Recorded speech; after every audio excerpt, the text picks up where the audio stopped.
the first game they did was a Brother, Tale of Two Sons, and best game ever. Yeah, it's mediocre. I think that. Yeah, I know. So yeah, I know that's your jab. All right, fine, we're done. My Fallout Boy jab, and you got this one. Good for you. I still win.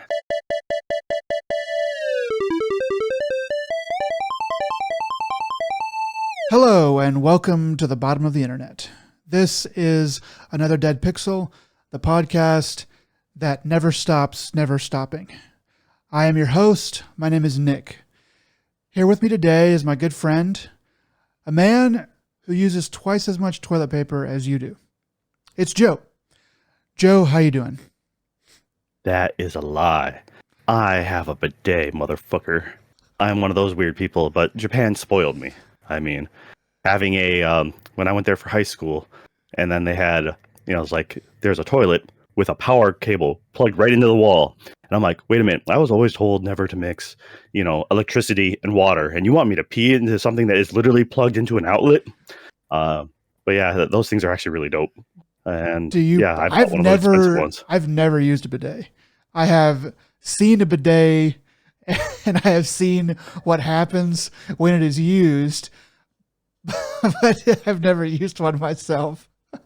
Okay, so like the European style bidets, generally speaking, are like the hard lined, like actual like faucet knobs, and then the Japanese ones are, all electric, so it's all like pump actuate, and control panel. You have like a Star Trek little control panel right there next to your console. Japanese toilets are something else.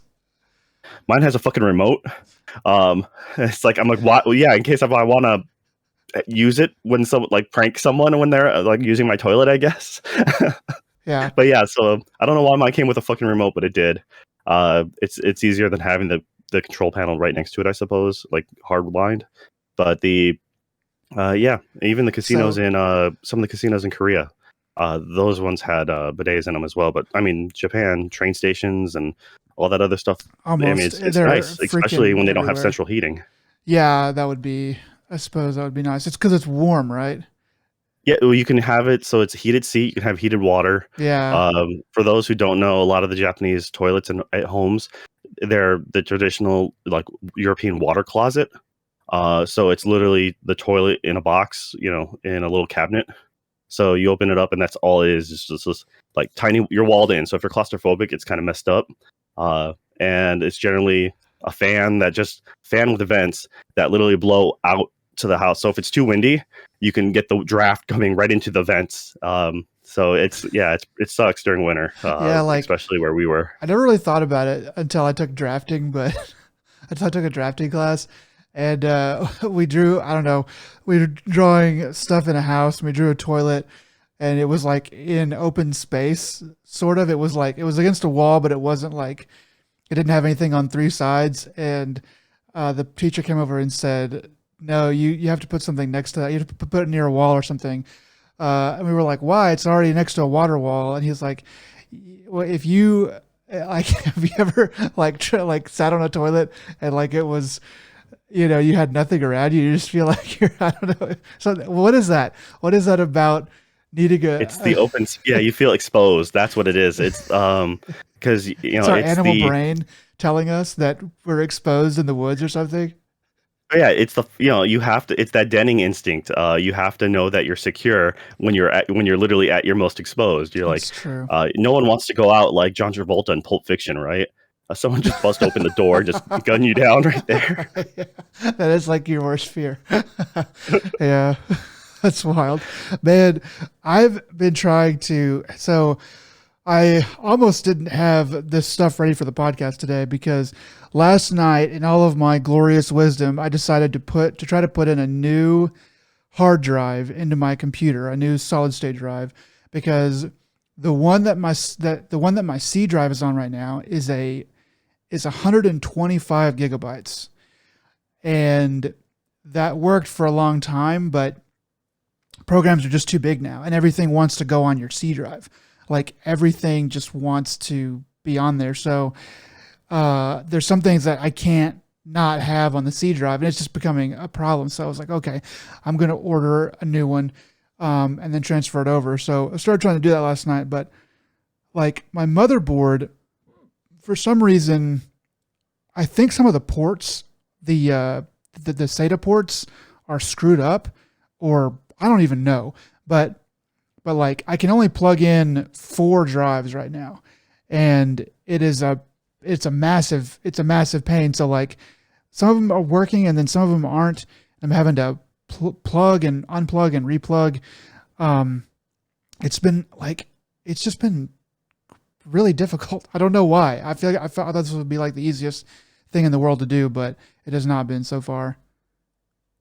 Yeah, the I just happen to have spare, hard drives. I got a 480 and a 240 SSD that I need to put in, just as redundancies and also just expanded storage. Um, yeah, I just have them here. Yeah, I've got one extra PSU, which I switched out probably before it was really time, but I don't know. I had some problems with my computer a while ago, and I went ahead and switched it out, but it wasn't really the problem. But yeah, man, computers, dude. So as soon as we're done with this podcast, this weekend, I'm gonna finish putting this thing together and switch over my C drive to a brand new, hot, sweaty, solid state drive. I'm excited about it. Yeah, you're still running off an old motherboard, right? Yeah, I'm running off an old motherboard, man. This fucking shortage is it makes me so mad because I mean the motherboard is okay. It's fine, and I have a new computer with all the new shit in it, but I don't know. I like if I can switch over to that computer if I need to, but I really just wanted to leave everything alone until I could get a new GPU and just let it all be new on the new computer. And Yeah, because at least with the unfinished computer you got, that motherboard should have a space for the M.2 storage space probably. yeah, and I So was it's the thinking about one, buying it's the one of one that those. looks like a stick of gum. Yeah, I was thinking about buying one of those, but it was, and actually I think they've dropped in price. I'm kind of glad I didn't, but I don't really need one. I just wanted to have it. But yeah, I just have to just wait for now. But Well, there's more and more information coming out, or more and more scuttlebutt coming out all the time about the 4000 series. So that might just be around the corner. yeah, but I wouldn't hold your breath on that one because I mean the important part is ASUS just announced that they dropped some prices of their current GPU lineup, so they're still above their original MSRP, but I believe they dropped, for example, the 3070 Ti is now like $800, which is like $200. I think it originally came out for like 6 or something like that. Yeah, it should be So, like 5 or and the 6. original Yeah. 3080 was 700 MSRP. So it's still more expensive than the MSRP of our 3080, but it's actually in percentage wise, it's actually a pretty good deal. Um, and then the 3080s depends on which, if you want the cheapest one you can probably get is the 10 gigs RAM one, and the 12 gig doesn't really do much. It's just Nvidia wanting to up their price on their end and be like, hey, this one has 2 extra gigs of RAM, and it's going to screw you over because we're going to jack the price up. But now we're getting a bigger share of the cut. So, rumor is by mid to end of summer they're going to announce something for the 4000 series cards. But also, they're probably just going to be out of stock instantly, anyways. So, Yeah, especially with China getting hit with all the more COVID cases COVID. and Yeah, more locking COVID. cities down and really, constricting things. Yeah, I do like I've heard that, but I have I have my doubts about the Chinese letting their GDP slip. They really like that number going up every year, and if it's not going up, then I don't know. Like I don't. I just think that they're probably going to try to keep things running as smoothly as possible. But then again, you never know. I just don't want to get to July and the cards come out, or even August and the cards come out, and having bought one in April, a 30, a 3000 series in April, and just going like, man, why didn't I just wait a few more months? I don't have to have it right now. So, and like, I just gotta wait, and it's just driving me I think freaking they usually crazy. come out during September though. So I mean, you if you did get it now, you would at least have 6 months of solid use. It is the case of do I wait for the next thing, right? Because Yeah, even like September, it's just so close. If I get to September and I already have a new card, and they come out, I'm just gonna be like, why didn't I just wait? Why didn't I just wait? I mean, if it's like an exorbitant price or something, then I guess I wouldn't be that mad about it. But as it is, if it's a reasonable price or you can get it or something like that, I don't know. I just keep I thinking about think that. I think the prices that you see now, as far as the third party manufacturers, so for the 3080 going for 1200 as the baseline, that's probably what you're going to be looking at for the 3080. You're probably the 4080 replacement is probably going to be anywhere from 12 to 14 is my guess. You're not going to look that $700 price point that they originally came out with It's not gonna happen anymore. was a wonderful thing that will never happen again. So Like, because they know that the market now for sure they know that people are willing to spend stupid amount of money, and so therefore the base prices to everything has just jumped up. So honestly, I think you're not going to be able to get anything for as cheap as it was this time around, and it wasn't really that crazy of a deal as far as performance per price.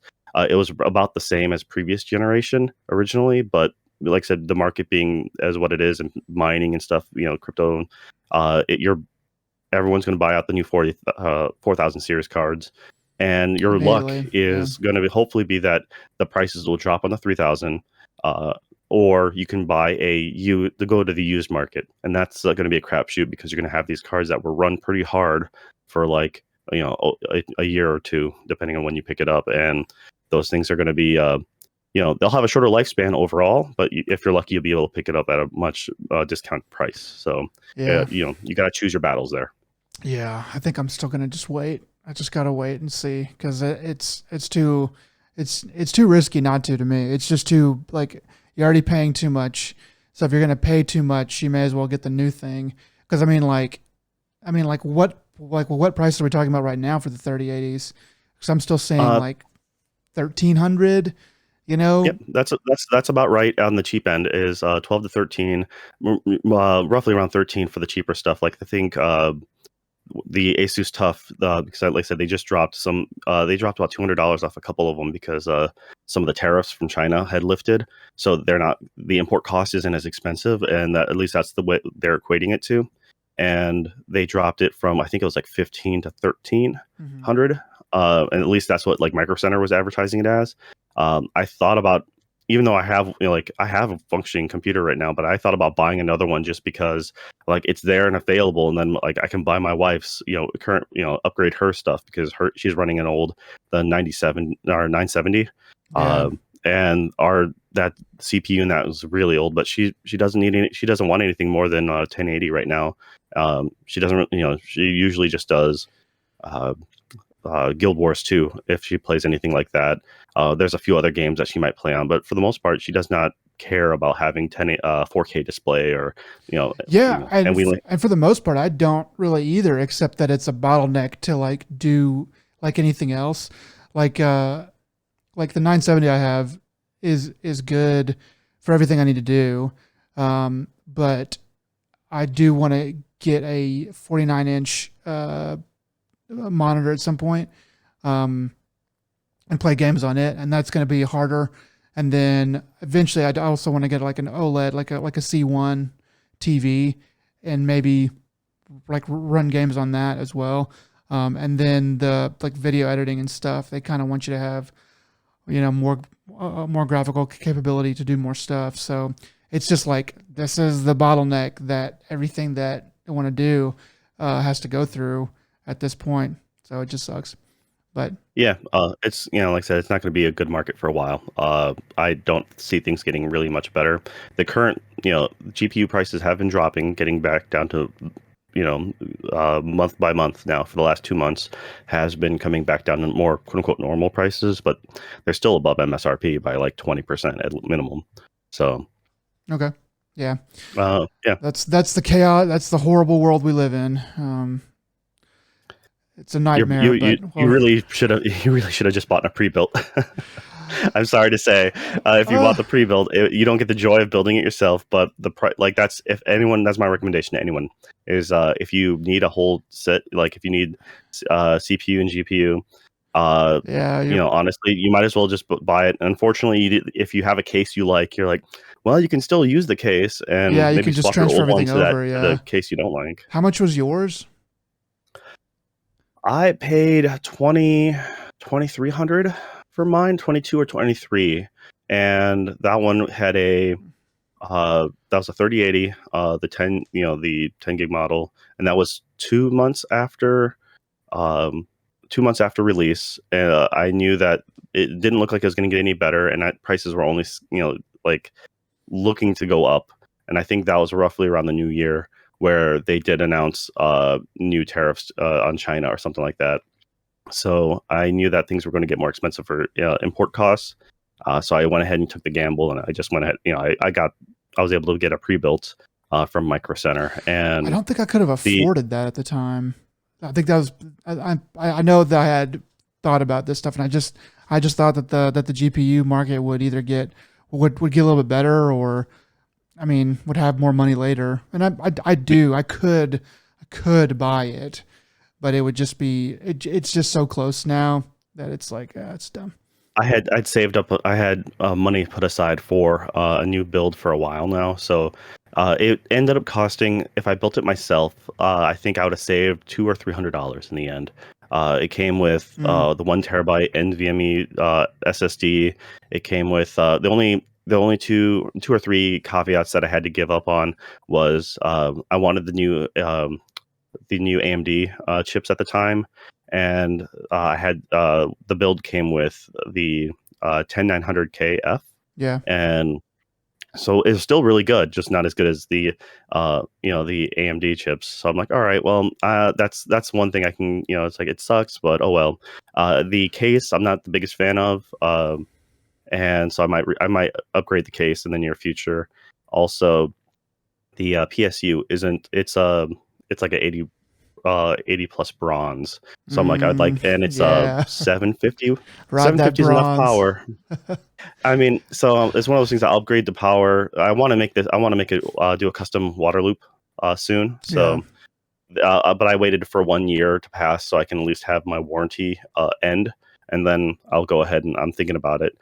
Just doing my first ever custom water cooled build, but at least my current build it came with this an all-in-one CPU water cooling. So I was like, all right, at least the CPU is cooled that way. But I thought maybe getting a GPU plus it'd help it run a little quieter. Yeah. It's a matter of keeping the cases in stock, and I'm like, well, I might pick some do that relatively soon, and hopefully the next few months. That's my hope. That would be good. That would be really awesome. We can only hope. Have you been watching anything cool recently? No, man, it's just a bunch of mediocre ass anime. Nothing Okay. worth really Me too. like. I mean, there's a few good ones that I've talked about before, and that they've stayed strong. The last season, like a lot of the ones that are dubbed anyways, are they are all coming to an end, or a lot of them are, and Yeah. they were really just mediocre. There's the new batch of actual Japanese like subbed animes coming out, but I have not had a time to go ahead and filter that. So what I'll probably do is I'll probably wait till like until like 2 or 3 episodes come out, see what Reddit seems to think, and then I might jump in on those. But it's just like I don't have the time, so I'll wait for them to filter out a little bit, and then I'll go ahead and dive in. I was gonna say So like on Reddit on our anime, um, they have this weekly, like it's a cool diagram. I don't even know who does it, but this diagram of like of the anime that people are rating the best, and some of the new stuff has started to rate now. So, but I think it's only like the first episode for each one, so it's still too early to tell. But I've been watching quite a bit of anime. Shield Hero season 2 just came out, but I'm still trying to watch season 1. I'm only on like episode 5. I think I'm about to start episode 5 of season 1, so I've got a long way to go. But it's cool. I can see why people liked it. Do you know why it took Like, because the first season came out in 2019. Do you think that COVID just caused the second season to take 3 years, or do you know? Honestly, I have no idea. I watched the first season. It kind of goes places. It ends a bit differently than I would expect it to have, I suppose. I'm not sure what the manga situation was at the time either. So sometimes when it comes to these breaks, uh, traditionally they'd get the license for something, and they'd either, if you're Oh lucky, yeah, there'd be you're enough right. episodes to finish out the season and it still stays canon. But if they didn't, then they'd come out with their own stupid ending to it, like they did with Blue Exorcist, and that started really good, and then it ended wild and kind of dumb. So And then they made an official season two, which retconned like the latter half of season one. They're like, yeah, that just didn't happen, and so we're going to take from this midpoint. Now we're continuing from there. so I started watching. I just watched the first episode of Blue Exorcist from 2017, but apparently there's one from a long time ago as well. Uh, yeah, that sounds about right. Because Blue, so when you started it, they were on like a train. They're going on a field trip to like Kyoto or something, if I remember correctly. Um, No, is the 2017? I think it's 2017. It's more. There's one that's really old, and there's one that's more recent. And I was watching the one that's more recent, and I was like, and then I went to look up something about it, and I saw there was another one from like 2007, 2005, 2010. I don't know, somewhere in there. And I was like, what? Why did they make it again? So I didn't know which one you're talking about. Um, Yeah. So I'll look it up real quick. But yeah, Blue Exorcist. I'm trying to remember because I think that one came out. Uh, my guess would be like 2013, if I'm trying to remember maybe properly. it's that old. Uh, It seems new. It seems newer, but maybe I guess stuff has been in 1080p for a long time. So it could yeah. be. So Blue Exorcist originally, it was 2011. Originally came out in 2011. A TV series. It had 25 episodes. Then they came out with the Blue Exorcist, the Kyoto Saga, and that one came out in 2017. That So yeah, must be the one. you're literally watching season two, and it takes Oh, place halfway through season one because. Like I said, the way that they ended the full series, like in the first season, like they did it as if they weren't going to get a second season, and the manga wasn't finished yet at the time. It's probably what happened. So they had this whole wild ending where all this other bullshit happens, and you're like, wait, what? I just didn't really like it. It was really hilarious. And then and then eventually they came out with season two. I'm like, oh, all right. So where are they going with this? And then they completely like rewind it, and they don't tell you. They just air it like, yep, this is how it is. It's kind of like Dragon Ball, the new Dragon Ball but omits like GT. the episode I watched is it's like a brand new show. It's like showing it like it's a brand new intro, introducing the characters, showing where they live, what their lives are like. It doesn't. It feels like the beginning of an epic, and not the middle of a series. Is Okay, it? I'll have to rewatch that one then again because the original one first started out with him and his dad. So it would him getting in a street fight, his dad reprimanding him for it, and then you find like you find out he's an orphan at an orphanage. If that sounds familiar at all. I mean, it's all based on the manga, so I think it's going to be pretty similar. But he's got a Once again, brother. second half of season one, nothing at all like the manga. Okay. Similar things happen to Well, yeah, but Full I Metal haven't. Alchemist. Yeah, I mean, That's Full Metal Alchemist. But that one is worth watching. The first original run, I mm, recommend watching the entire thing. That is actually, even though it's different from the manga, it's really good. And then Brotherhood uh, sticks closer to the manga. The first couple episodes are very similar to season one, yeah. and so that almost feels boring. It's kind of hard to go through, but it gets much better. And Brotherhood's amazing, but also the original series is also equally solid. I recommend both. So you almost appreciate. You can't go backwards. You can't watch Brotherhood then watch the original because you're like, oh man, Yeah. this sucks. The other one's better. It's like reading the book and watching, and then watching the movie. Or watching the So movie and then reading the book. yep, exactly. So I guess you could kind uh, of do that, but I don't know. I don't know which one's worse. They're kind of different like things I said, by there. itself, the original Full Metal is good. So watch. I'd say you'd enjoy your time. It wouldn't be like you wasted Oh, it. I know what it And is. it's only It's like watching the extended Lord of the Rings first, and then going back and watching the regular Lord of the Rings. You would just be like, well, why is all the good? Like, why are there so many good parts missing? yeah, Yeah. for sure. So, Um, but as far as Blue Exorcist goes, totally give it a shot. I recommend watching it. But see, as far as Shield Hero goes, I liked it. It was solid, though. One of the other characters that come into the party later is the English dub is a voice of Nanako from Persona 4 or Persona 4 Golden. You'll recognize her, yeah. and that's all I could hear is like I see her character, and it's triggering that part of my brain. I'm like, this seems just wrong.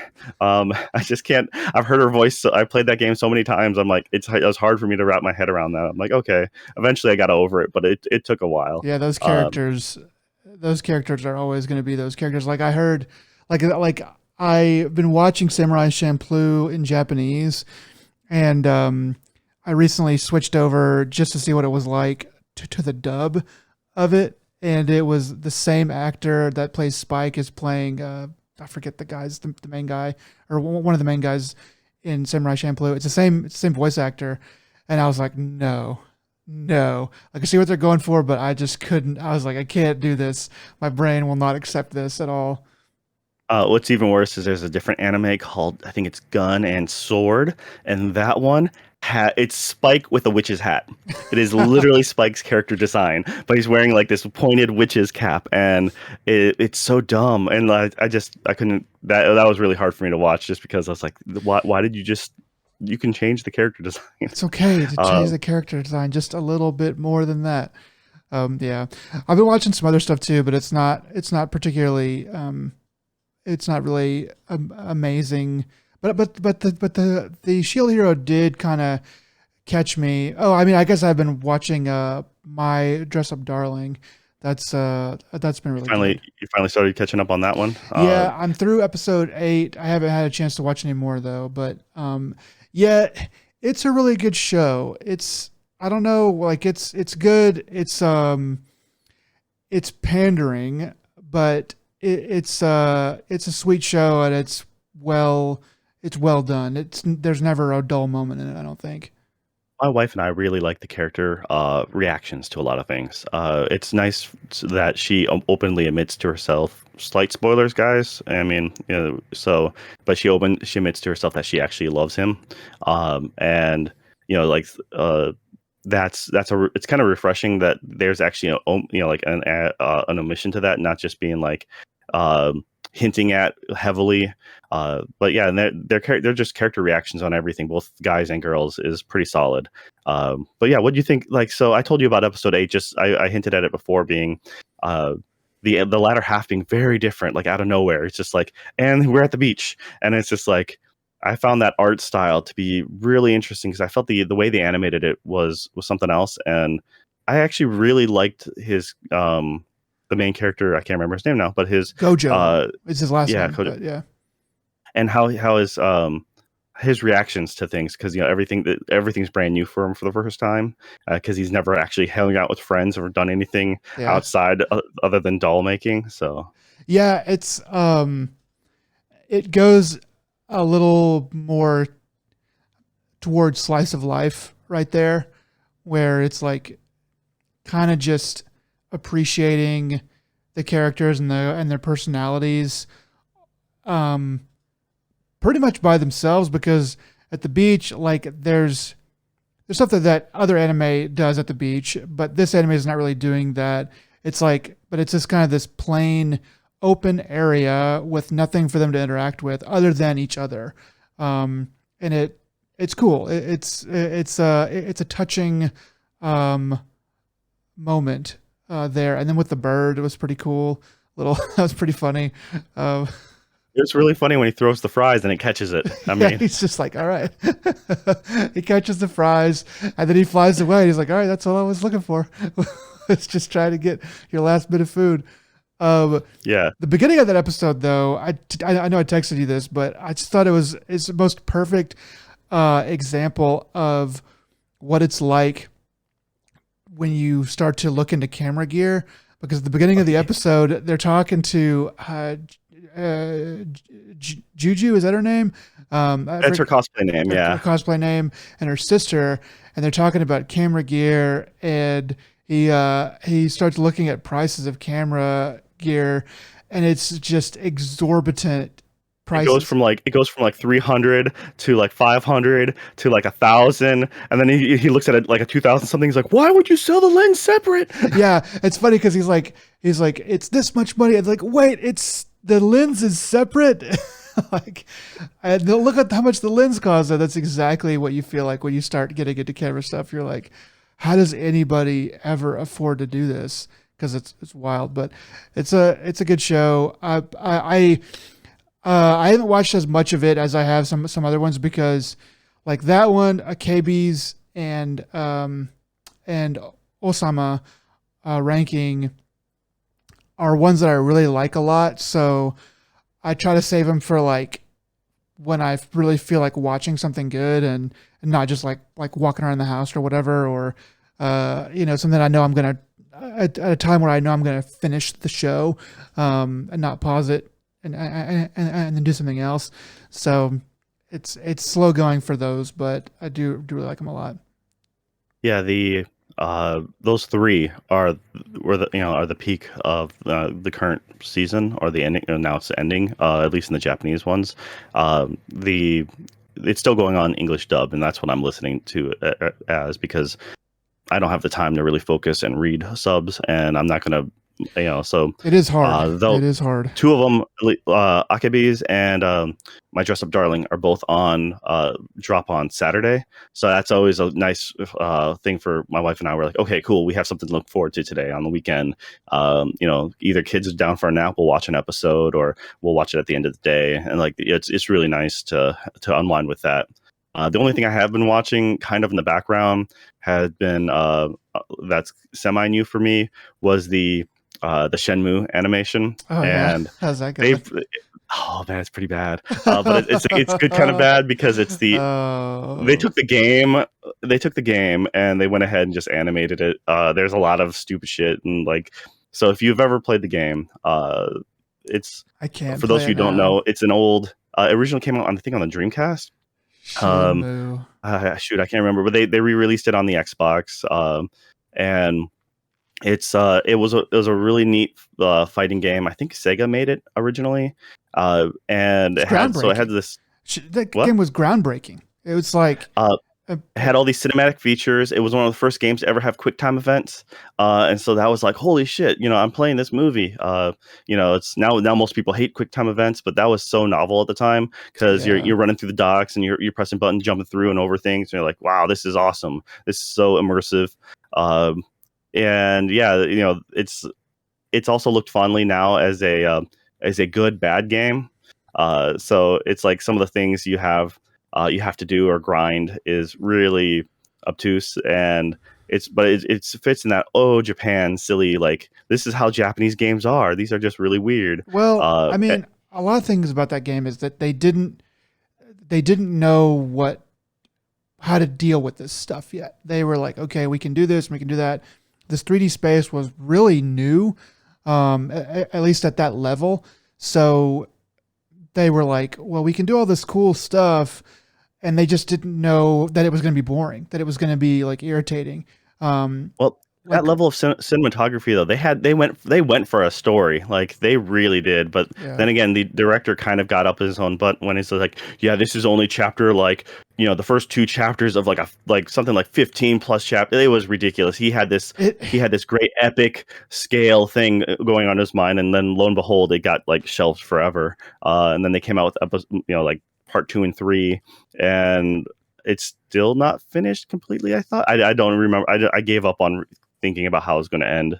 Uh, yeah, I've seen some YouTube videos about this series, and it's kind of like it started out as something really cool, but the director, like, he doesn't even play games. Like, he didn't, like, between 2 and 3, he like didn't, like, wasn't playing any video games, and basically the third one, it shows because it's a relic. It's an up-resed relic from what I've Well, that was been the question. Is the third one told. was kickstarted, and so at this point, do you make a modern game, or do you make the campy thing that all the fans who still like the first ones, you make it the same? And I think they did the right thing. They pretty much stuck to the original scale. It's like as if they shelved, this game and just forgot to release it, and they released part three, and it was very much the same style game, same jank in a lot of ways. And it's just like, but that's what people wanted, and that's what people accepted. If you try to modernize it too much, if you try to making it, it's like, then people would grow to be upset with it. It's like, it's There's if a what happens if Resident Evil 4 never came out, there's a and then they part in eventually that released game 4. though where you um there's a part in that game though where you like it has a cutscene for you taking your shoes on and off. Like, and you have to do it like all the time. Like, it's one thing to do that, and if that was their goal was, hey, we're gonna make a janky ass relic, cool. We're like, okay, if that's what you guys want to do, but I don't think it was intentional. I think that the director just doesn't fucking know how to make a video game anymore because he's still thinking about things in terms of like 2001 and not like the way it is now, which is like, okay, you gotta, yeah, make it cool like you did, make it, janky or whatever like it was in the past, but you gotta update it a little bit. You gotta do something. I don't know. That's just So I me remember, though. I remember they came out with when they came out with Chapter 2. They Xbox actually came with a disc for Shenmue the movie. So the entire first bit, all the cutscenes and some gameplay footage was made into a movie that came with a disc add-on. I still have that somewhere around here. But yeah, it was just funny because I'm like, well, the new anime came out. The quality of the art looked pretty decent. I think it's Adult Swim funded with someone else, Crunchyroll probably. And I was like, all right, I'll give this a shot. And I pretty much just had it in the background as I was playing Tunic. So I'll get to that later. But yeah, it was a funny enough thing to have in the background. And I'm just listening to most of it. I'm like, yeah, this is, every now and look over, I'm like, oh, this is totally just ripped straight from the game. And honestly, it's the abridged version in a way. So you don't have, if you don't want to ever torture yourself with the game, um, then watch Shenmue the movie first because that's actually the quickest way. But if you want to get a more in-depth feel, then go ahead and watch the anime. Uh, I would Mm. recommend not playing that game anymore because I don't think it holds up. Yeah, I think like watching a Let's Play where it's been cut maybe down to what you need to see in order to enjoy different parts of the gameplay or story is probably a good idea. But for me, the thing that I brought was I went and saw, I think right after our last podcast, I went and saw The Batman with Robert Pattinson. Um, it's good. It's really good. It's probably the second best Batman movie behind The Dark Knight, in my opinion. Um, I think that it might have a better story, though. I think that The Dark Knight just wins because it has because Heath Ledger's Joker is amazing, and then I can't think of the actor's name, but the guy that plays Harvey Dent is also really great in it. I mean, like the actors, like the characters are great in that movie. Story's okay. It's good, but this movie is. Have you ever seen the movie Seven? Yeah, This movie a lot. is this movie is Seven. That is the best way, like the quickest, easiest way for me to describe it. Obviously, that's the same things don't like the same exact things don't happen really, but like beat for beat, style wise, there's just a lot of stuff about like the like rain, like it's raining every single day except for the last one, I think, in Seven, and like in this movie, there's a lot of rain. It just has like if you've ever seen Seven and you watch this movie, you're like, man, this feels like Seven. But I think Robert Pattinson's really good. I think that they have finally hit the aesthetic for Batman that I want in a movie. Obviously, those old Batman movies, they were for a less in tune audience. They were for an audience that doesn't really read Batman or really know much about him. And then the the Nolan Batman movies are more toward the dark side, but they're still not quite right. Especially the third one, So bad. yeah, it's not great. It's not great, especially when you have Batman fighting in the street in broad daylight. That's really The cool. dude, no, I mean, it literally, the police are about to, like, the big battle, police are charging against a bunch of armed thugs, and here he is in the bat jet, and he's like, Batwing, I think, and so That way, yeah. he's like, yeah, I can easily just gun these people down. Wait a sec, guys. Why don't you guys fight it out? I gotta go park this thing, and then I can come out and fight you manually. I'm like, it made no sense. He willed his back to heal. He's like, yeah, sorry, spoilers for a bad movie, guys. Yeah, It's I not even. mean, It's they a like movie what they that say. in He order to rested. enjoy, you have to have a drinking game, and if you have to have a drinking game to make yourself enjoy this movie, it's a bad movie. Yeah, it's not quite. It's not really good. I've only seen it like once. I did enjoy Bane for what he was, but everything around a lot of that movie is it's not as good. It's just not as good as any of the others. But for this one, like, I think they finally Okay, nailed. wait, you're skipping my favorite Batman, which is actually Ben Affleck's Batman.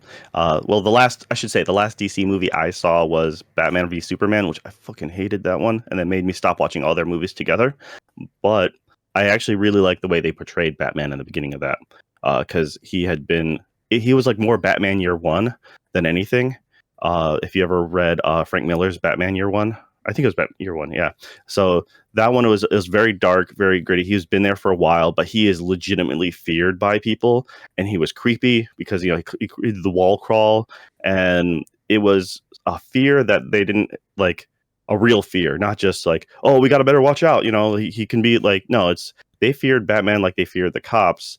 In mostly every movie, but that one, it was like a legit fear striking. I'm like, oh, it's a good presence for Batman. Unfortunately, the movie sucked. I think that Ben Affleck is great for a Frank Miller Batman. I think you're right about that. I think they probably should have tried to make the Dark Knight Returns, maybe make a couple with Ben, and then do the Dark Knight Returns, because that's the best Batman story I've ever read. Is the Dark Knight Returns? It's amazing. It's amazing. But they kind of missed their chance, and the relationship soured. But Robert Pattinson does a really good job in this. He is a young Batman. They went for that, and I think it worked really well. He's I don't know. He's probably the best actor to really be allowed to act as Batman. Christian Bale's is a great actor, but I don't know. He doesn't. It makes sense why he was cast originally. If you ever saw, so for the Nolan trilogy, at least for the very first movie, you understand why he was cast as Batman, because they were doing the League of Shadows Ra's al Ghul story arc. And if you've seen him in Equilibrium, you're like, oh, totally. This is exactly why they hired you, because Equilibrium is actually one of my like underrated, most favorite movies of all time. It's great for what it was, and it's just an overall good action movie. But his martial arts, with the sword, and that makes you understand, like, oh yeah, totally. This is a big reason why they cast you, because you already had some of this skill set, and you can portray that rich, Bruce Wayne, like, upperclassman, upper class person, not senpai. So yeah, that's what you're saying. Yeah, I think that with Christian Bale, it's like Christian Bale's a really good Bruce Wayne, but I think that he's like what we've seen, he's really not quite there as far as like the brooding, disturbed aspect of Batman. And Robert Pattinson really brings it home. He really captures it pretty well, because he is a tortured person, and they talk about the parents, but they don't show it to you. Again, they just kind of talk about it and around it a little bit. So it's not. I could have used I could have handled them leaving that out because that's beaten to death. But I mean, I kind of understand why they kind of have to go back to that well, at least for the first one. But They don't have to. They did it with Spider-Man. They completely skipped over that when they rebooted the current set of Spider-Man. You know, so you don't have to do that actually. And have you seen the third one? Well, I guess so. I mean, yeah, but they like, yeah, they don't have to. You're right. I don't know why that they. I mean, it's just that they just think that they do though, and the way the story is, they did it in the best way you could because they wove it in. They didn't just slap it like there, like, oh, here is the motivation for our hero. They kind of weave it into the rest of the story, so it's not so bad. This movie is really slow. If you do not really like Batman, or you think you're coming in for a hard hitting, fast paced action movie, think again. This movie is a detective story, which is another thing I love about it because that's another aspect of Batman that really doesn't get explored that much in movies. Is the fact that he is like a detective. He is a cop in a vigilante suit, and he's trying to solve a crime. Like the games do a really good job of exploring that, but this kind of adds more of that into it. That being said, there's a couple parts in it where where they were like, here's this clue. We don't know what it means. We think it might mean this. And I'm like, I think it actually means this other thing. And they're like, go around to do their like tour of how to figure it out. And then they go, oh, it actually means this instead. And I was like, yeah, I thought that at the beginning. But if you can overlook so that. you're just saying you're smarter than Batman. Okay. I'm saying that Batman should be smarter than me. Yeah. Like it's especially it's one of those things where I did have to go, okay, I gotta look past this part right here. So I didn't know who Robert Pattinson was. I had to look him up just now, and I'm like, oh, Sparkle Vampire. Okay, roger that. Yeah, I don't even know his name in that either, but he's Edward Cullen, I believe, is his name. You don't believe you said that with confidence, son. You're like, I'll throw in the believe there because I don't want to be outed for being a huge fan. There's this. I'm expecting you to take off your shirt and be like a tattoo on your chest or something, but he's the best Batman. He's the best. It's sad, but I think he might be the best Batman. I never would have thought I was going to say that, but he had a lot of help too. That just means Batman's bad, dude. And that's what I've been saying for years. Batman and Superman are just terrible. The only good Batman is an animated Batman because those stories actually go places. Batman is the best superhero, the best hero of comics. Superman, I won't defend. He's a hero from a different time and probably need to let him die. But Batman is Batman's the best, man. Batman, I like Spider-Man, but Batman is better. Batman's the best, man. It's No, he's not, dude. That character needs to die as well. And yeah, it's DC, unfortunately. They're writing. Okay. Who's better than Batman then? If you're gonna look at vigilante, Punisher's way better. At least he is what he is, opposed to Batman just being a rich guy playing therapy by punching a bunch of dudes. It's been proven time and time again that Batman can do better as just Bruce Wayne, and he has enough funds to finance a better system. Because obviously they build money at the problem. All their institutions to hold people are just like, here guys, you're going to lock up. Here's a key, so that way you don't have to destroy the place on the way out. You can just let yourself out. Bureaucracy. Bureaucracy is your answer. I mean, Punisher. I should be fair. Like, I've never read Punisher. But Frank Castle at least is, he's motivated by the same vengeance, but he gets the shit done. And like my favorite Superman was when Superman would go, like, the Red Sun arc where he lands in Russia, and right now's not the best time for that, but it's when he comes up under the the way that plays out is a great storyline. I hated Red Sun. I thought Red Sun was horrible. Like No Red way, man. Sun was the oh man, I can't believe that. I can't believe that Red you Sun liked is Red Sun. great. Red Sun is I wow, I can't believe you liked Red Sun. Evil Superman is always the best Superman. The Injustice Superman, Man, like whenever he goes off the rails, that's the only time. And he has his own twisted sense of justice in his brain. It works out, but and of course it's immoral. But like in one of the, I forget which story arc, but one of them was like he just straight up lobotomizes like Doomsday, and that might have actually been the animated Justice League. But yeah, it's just like one of the story arcs where he's like the alternate universe him. He's just like, yeah, the Joker and all them, they're just all vegetables now. At they're being taken care of at at the institute.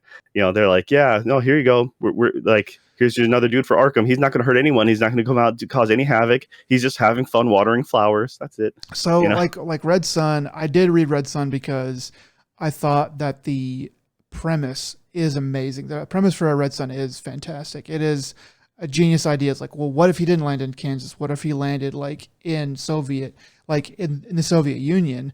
That is such a cool idea, but I did not appreciate the execution of that at all. Punisher, I've heard good things about Punisher, but I just think that Batman has fantastic villains that only make sense with him. Albeit some of them are not, like a lot of them are not great, and a lot of them are kind of just plays on mental illness. But I think the whole aesthetic, I think like Batman is good, man. I've always really liked Batman, and I can't think of of a superhero or another hero in general that really kind of stands the test of time compared to him. But I don't know.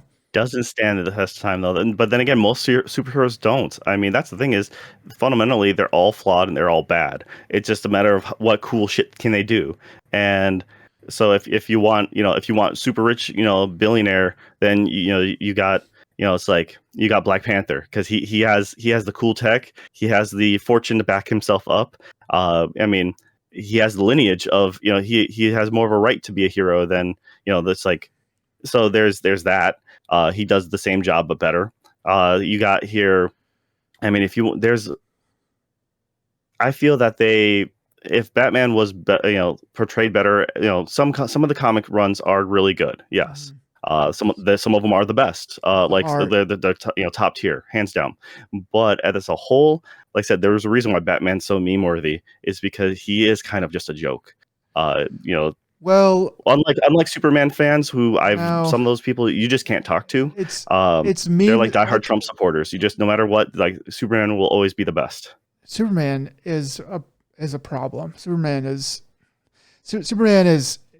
just he's overpowered. Like it's a simple matter of him just being overpowered. But like Superman, you also have to think about it's what he represents, which is cool.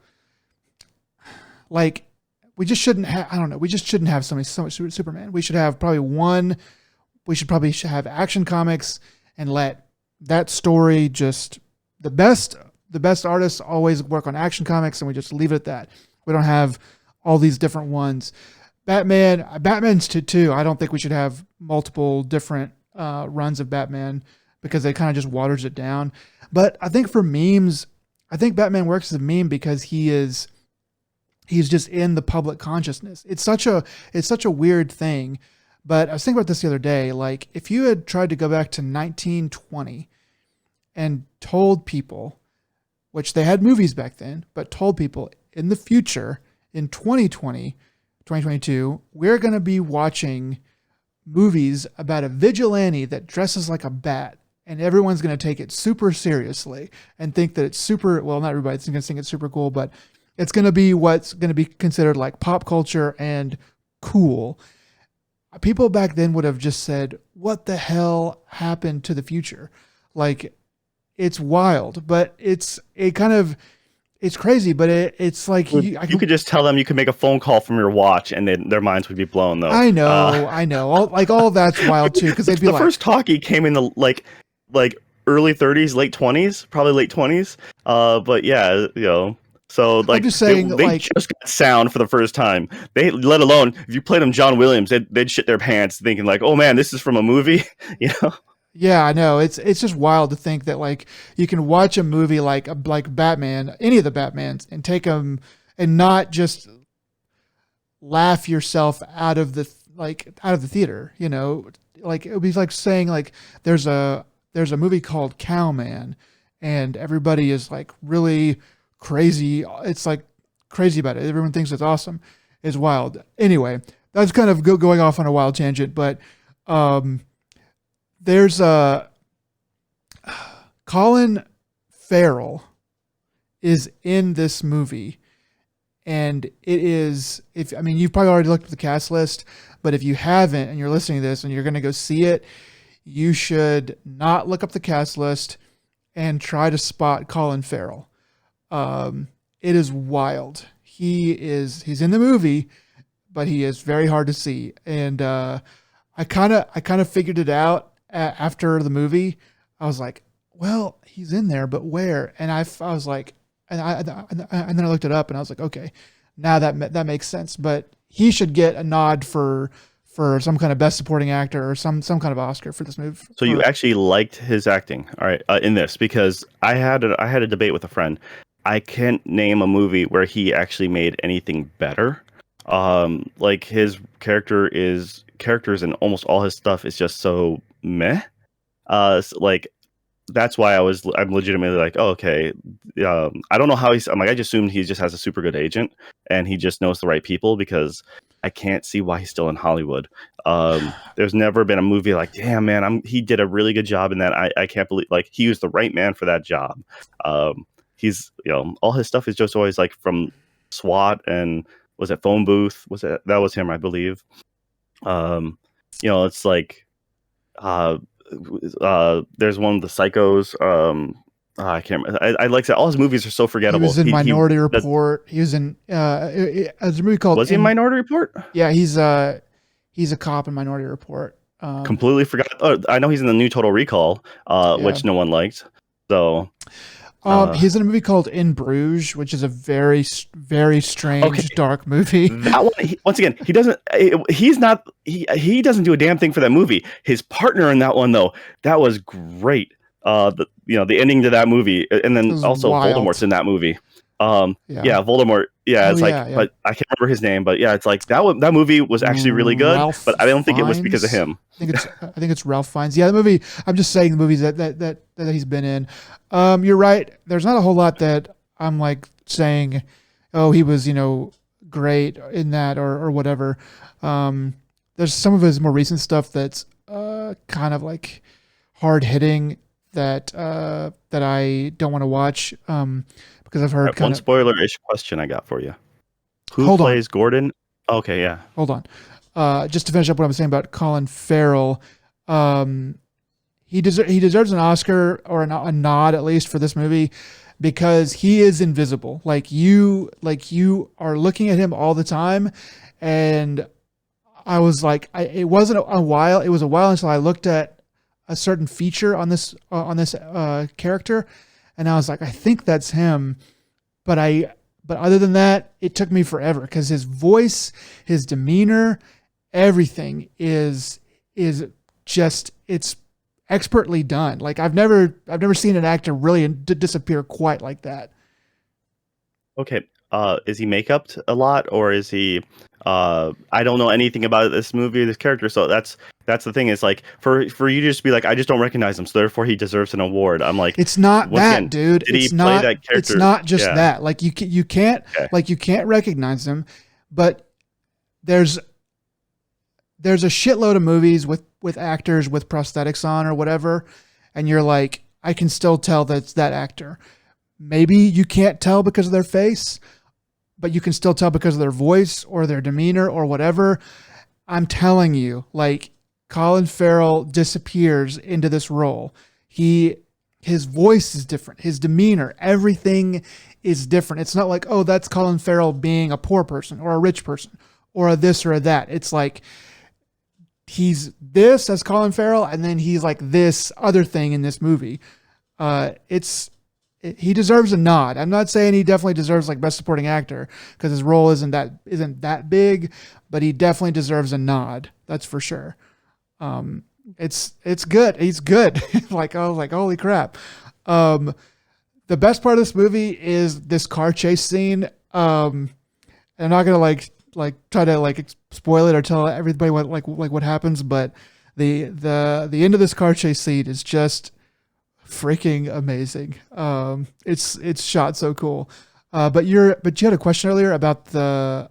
Yeah, I wanted to know Gordon. He's obviously in this, but like, do you know what like where are they in the timeline of Batman? You know, Oh so yeah. because I literally don't know anything about this movie. Like, I didn't even know who was the main playing him. I accidentally knew that I forgot this movie was even coming out until I was flipping stations. I hear this narrator on NPR describing Batman, and at first I thought he was describing Nolan's Batman because he was mentioning some of the I forget the crime boss that's in every Batman movie of late. Um, but yeah, it's like they were mentioning his name. I'm like, okay, wait. And then all of a sudden they mention a villain, which I won't spoil. I'm like, wait, what? And then I was like, and then I listened a little lot more, and then they refer to the Batman. I'm like, oh, that is coming out. I completely forgot about that. And that's why this took me by surprise. But yeah, so I don't know anything about this. So I was just wondering, based on you can tell a little bit based on Gordon's rank, essentially, and who's playing Gordon, because I'm really curious who's playing Gordon. Commissioner Gordon is played by Jeffrey Wright. I don't know what else you would have known him from, but he was in Casino Royale. Westworld, yes, and Casino Royale, yeah, yeah. He's Felix, the CIA operative whose counterparts to Bond. Yeah. Right, right. So he's in this, and he plays Gordon really well. He's a really good Commissioner Gordon, but he's not Commissioner at the time of the movie. So this movie takes place 2 years into Batman's career. So it's been 2 years since he has come out as the Batman, and the cops.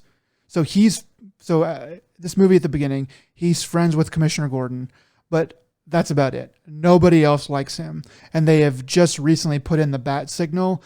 But all the other cops are like, "Hey, you're a freak. Hey, you're preventing us from doing our jobs." Blah blah blah blah. And that's another part of the movie that I really like is they kind of have it so that almost everybody is Batman's enemy, in one way or another. So it's kind of it's cool because it's not like, oh, he's this hero for justice and everybody in the city except for the villains is with him. No, people are like, what is your deal, man? And for that, it's a really cool aspect of the movie, I think. I'm looking forward to the next one. I hope that they make at least one more. But Robert Pattinson being a pretty young actor, they definitely have room to make, three more, or rather two more, and have a nice trilogy out of it.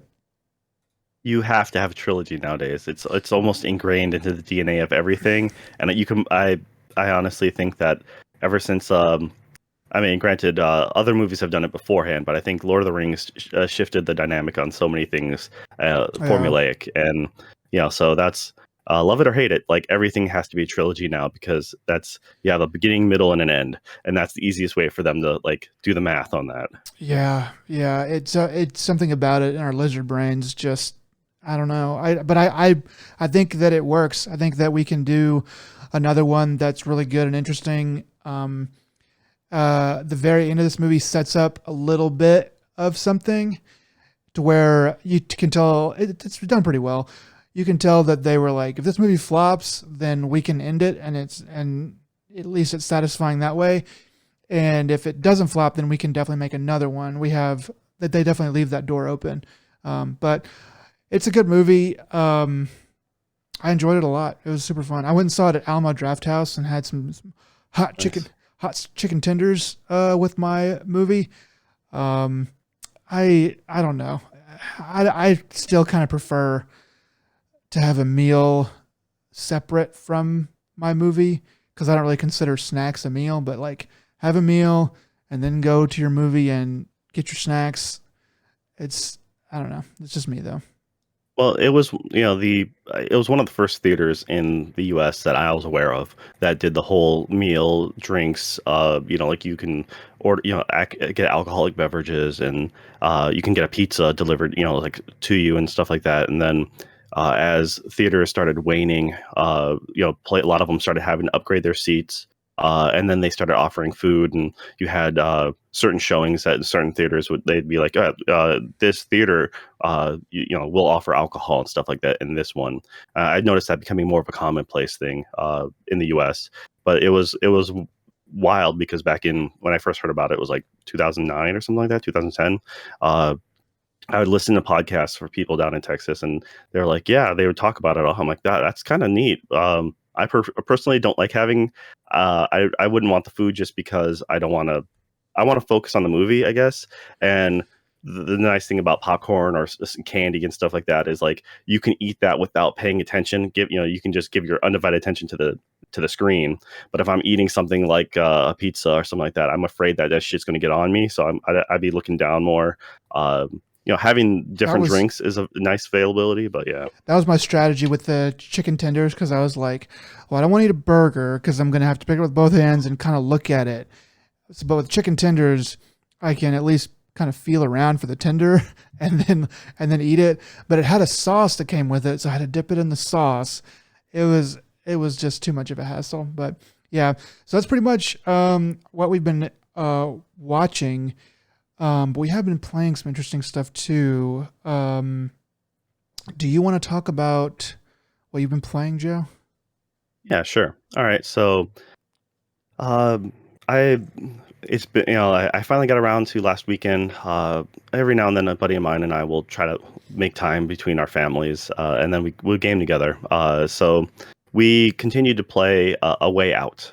For those of you who don't know, it's the same team who made It Takes Two, which won like video game awards, like one of the best games of the year. Or it won something stuff like that, and like it got a lot of high accolades. So this is the one they did before that, and also the one they did. The first game they did was a Brother Tale of Two Sons, Mm-hmm. and Best game ever. uh, yeah, it's mediocre. I don't. I think that. Um, Yeah, I know. so yeah, I know that's your jab. All right, fine, we're done. My Fallout Boy jab, and you got this one. Good for you. I still win. Uh, so No. the A Way Out is like I've heard it was okay, and the way I constantly heard it was something along the lines of Europeans making a video game about crime based off of like watching American crime movies. So the beginning is very much Shawshank related, and I want to say it takes place in the 70s based off of hairstyles and clothing. Yeah. Uh, but yeah, it's very Shawshank, like the 1-to-1 in a lot of ways. So there's and this game is designed to be played with two players. And it's like it was the first part. I was like, yeah, it's fun, it's okay. They had some, you got some choices, to make along the way where you guys can vote it out. Like, hey, I want to do, one character is more of a hothead and the other one's more methodical. So you can guys, kind of talk it out and figure out what you want to do. But we played about 2 hours the first time, and then made it to what I felt was like the halfway point. We played about 2 more hours last night, or last session, I should say, and uh, we're close to the end. But I had a really good time the second play session. I would say a little over halfway point, so maybe 2/3 through the game. There's this sequence in a hospital, and the way it was done was very fun. There's a chase scene, and both characters are going two different ways, and just the way they're doing the edits. Um, they had a lot of fun with it. I think it may have gone on a little too far. Like they discovered a cool, like when a film director does a cool trick, and then like, okay, we're going to abuse that now. Oh, So like if like kind of like bullet time, like some movies overdid it way too much. Like every bullet should be done in bullet time after the Matrix. yeah. And it's like, no, you got to use it sparingly. So I feel that maybe they did some of these camera tricks it lasted a little longer, but overall it was really well done, and I had a good time with it. So it was really fun. Unfortunately, I had to cut it short because my kid woke up and it was like midnight. So I'm like, all right, I got to bail. So we probably have I think we have like maybe 1-2 chapters most, and we'll be done with the game. So they're meant to be shorter games, and I've had myself a good time with it. So that was the first thing I really got a chance to play, and I'm looking forward to finishing it. But the big thing I've been playing, I've sunk in quite a bit of time in the last couple weeks, is Tunic. So Tunic is on Game Pass. But so if you have Game Pass, go ahead and check it out. It's a Zelda like, so like if you, the old school Legend of Zelda, like Super Nintendo style, top down view, but it has more of a polygon, like minimalist look to it, kind of like Monument Valley or something like that, in my opinion. Uh, and it's really neat. They throw in it's, I guess it's more in the forefront of my mind because I just came off of playing it, but they have some Dark Souls, because I just played Elden Ring. They have some of those trappings behind it. You have your equivalent to like a bonfire. Yeah. The game is far more forgiving, but also it's actually kind of brutal in a lot of ways. Their boss battles can be really like hair pulling. And there's I don't really know how to explain this game too much without, I'm going to avoid spoilers. Um, and if I do get into anything, I will be sure to let you guys know. But yeah, overall, it's just if you like a game that, like most people, I guess, have been beating it around like anywhere around 15 hours. Mhm. It took me 22, just over 22 hours to beat the game.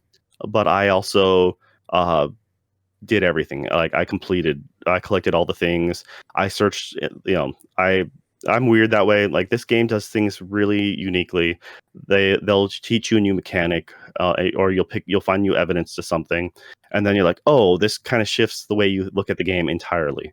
And that means for me, instead of continuing to the next spot, I end up rewinding myself. So I go all the way back to the beginning and I start doing that mechanic through like everywhere to try to see what I can find. And then you find something else new or something else interesting, and you're like, oh, holy crap. Okay. So I only remember a few locations where this new trick might work, but then I start backtracking. Like I do that a lot with Metroidvania style games because you get the new power up, the new ability, and then you can. These games, not really. I don't think it's a spoiler, but you get a hook shot. So Okay. later on, so then you're like, okay, well, what can I hook it to? How far? Like then I go back and backtrack and try to see everything I could hook to. Where can I traverse to? Um, yeah, it's just, but they do something more than just a normal Zelda game, and they have this undertone, like they have this big puzzle element that you just don't really know what's up. Because you wake up like Link's Awakening, you literally wake up on a beach, and you don't like you read a sign, and the sign is in like a ruins, like language, like a runic language, so you can't make out what it says at all. Occasionally you'll click on some other stuff and it'll just have a bunch of glyphs, and then it'll say like old house, and that's it. uh you know s- and as you're going through, you're finding pages to the actual instruction manual. Looks like looks like an old Nintendo wide manual, and they start giving you tips and hints, and you kind of follow that. uh One of the first pages, which is really available, just kind of gives you a rough outline saying, hey, these directions, these things are there, and like, okay, I guess I'm going to go those directions and try to like try to knock this out. Um but they're really clever in how they do a lot of things, but they're also pretty forgiving for those who maybe have a harder time. So they have, under accessibilities, you can do like a full health mode, like a no fail state. So it'll, no matter what, you won't take any damage, or you have a stamina meter, and therefore you can just have it so literally flip a switch and your stamina will stay on forever.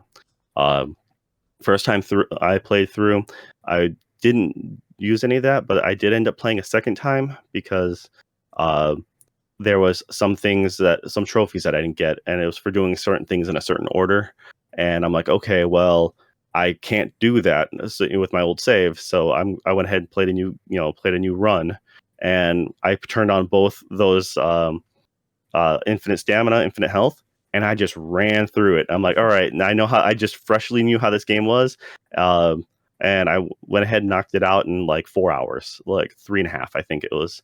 So, but also, like, this game has a lot of layers, man. It's so hard to explain without spoiling it, Mm. because it's one of those things that there is so much there, right in front of you that you don't know until you know it, and then you're like, oh, Until they show wow, you okay. like what they're getting at. Yeah, it's just it's every so much is in plain sight. The manual's important. That's all I can. That's all I'll really say about that. Is there's Hmm. more to the manual. Look very carefully, um, and it's kind of made for speed running in a lot of ways. Is like these guys. There's different ways you can get to different. You can fight different bosses. There's kind of I don't think like the original Legend of Zelda, you can kind of do that, but a lot of times you need X item to get past to a certain point. Like, but there are workarounds at times in this, um, and it's just really it's phenomenal. I had such a good time with this. This is I enjoyed my time way more than I did Elden Ring. Oh Uh, wow. I like the visual aesthetic, but also because of the puzzle element, it just really got me thinking. Um, I I only played I literally played this game within the last 7 days. So I put in the 22 hours. Pretty much every night when I put my kid to bed, I would jump on for like 2 to 3 hours, and then go to bed. That's a good bit. That all Yeah. my free time. I'm like, luckily my wife, she's like, that's cool. I got my own thing to do, so not a big deal. Like, so I kind of neglected my wife for the last couple of days, and that's another reason why I didn't really watch much of anything, is because I ended up just spending most of my free time playing this game. Yeah. It I yeah, it is a really rock solid concept in a lot of ways. It's just like uh, I don't know. It really Well, does something special. I yeah, think it's better. It does a lot of stuff. Like the people will make comparisons to Elden Ring. I think because of the time frame, yeah. and yeah, you can see the comparisons. But this is, I think, overall a much more forgiving game uh, compared to that. But it is, like I said, it does have the challenge if you're there, if you want it. Yeah, the aesthetic of this game caught my eye, so I thought it looked interesting. I haven't had a chance to play it, but I was planning on trying it a little bit.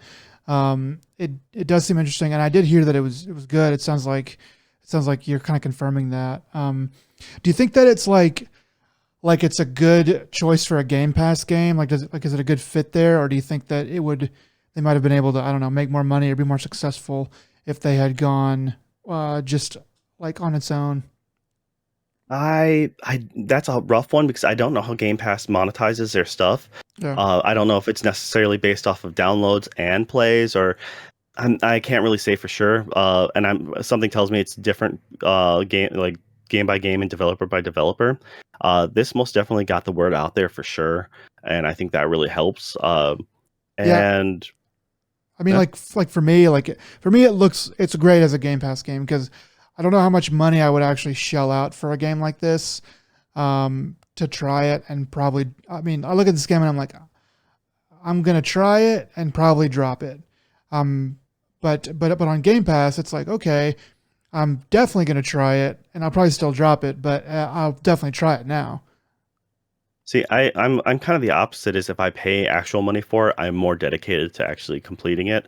Uh, Game Pass makes it like it's like a Netflix thing where you see a lot of movies you like, you have them queued up, and then sometimes you like I'll get around to it eventually, and next thing you know it's gone. Yeah, Um, but this was day one on Game Pass, if I remember correctly, and honestly they the only thing is there is a bit in the middle that like, after I don't know, like so many hours for me, because once again I'm guaranteed to play it differently than most people.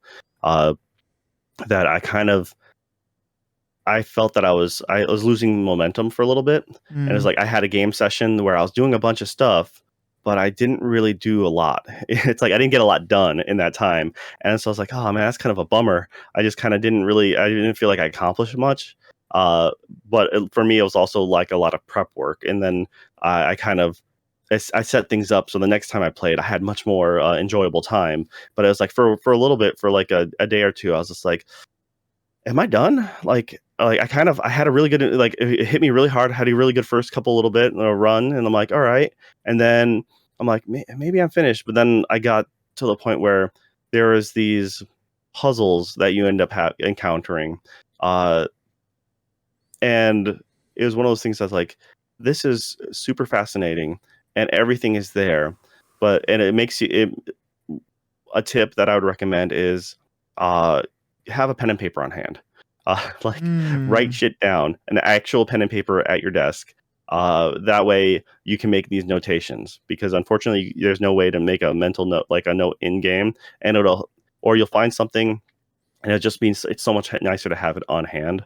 I took screenshots with my phone because I just like it just dawned on me like yeah I took a screenshot and then eventually I had to transcribe things to pen and paper.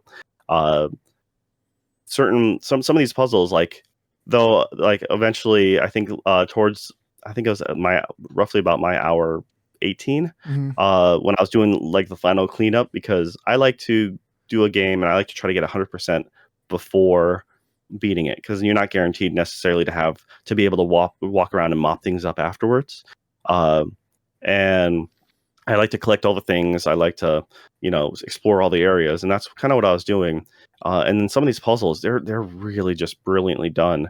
Uh, I think only one or two of them completely stumped me, just full stop. A lot of them I understood the trick, but it was taking the time to do things proper was like or to work it out was too much of a pain. So then I would look up I'd like, okay, I know how you do it. Just give me the shorthand. One of them being like, there's there was a signal. Someone was giving you a signal, and you're supposed that signal. Once you decipher it or once you work it out, you're like, oh, that's the key to get the unlock. I'm like, okay, great. And I'm sitting there. I'm like, this is taking way too long.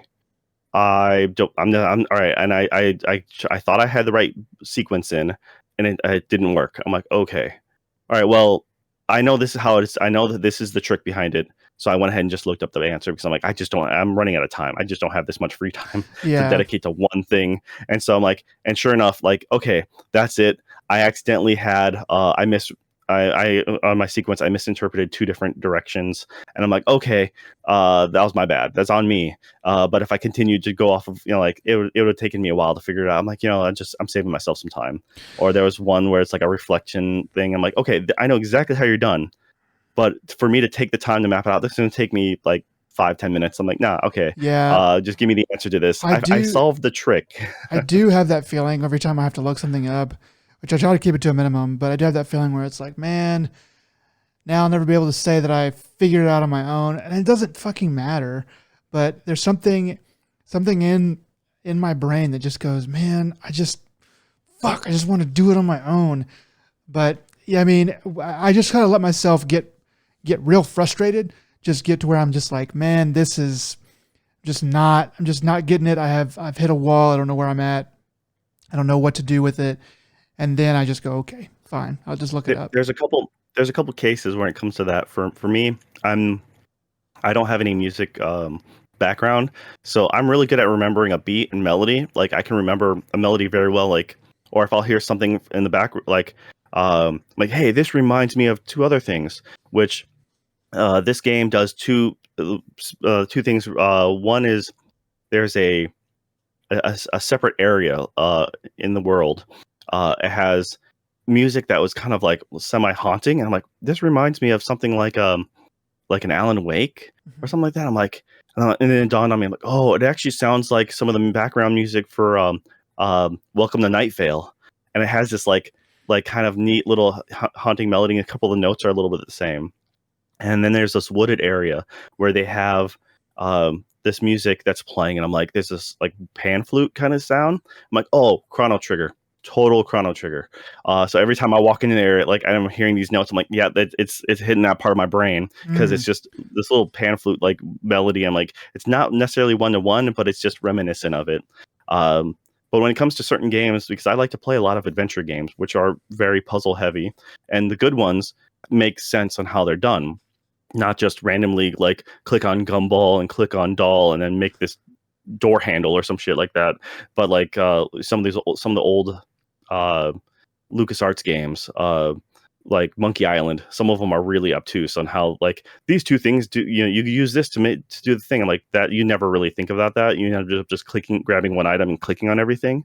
But two games that like for me, music wise, that I always have a hard time is the original Myst has a music sequence, and I don't recognize notes. Like, I can't say like this is a B flat or C sharp or anything like that. I can't do it. And Machinarium has a sequence like that too. Uh, And Machinarium was an amazing game. It's short, it's great.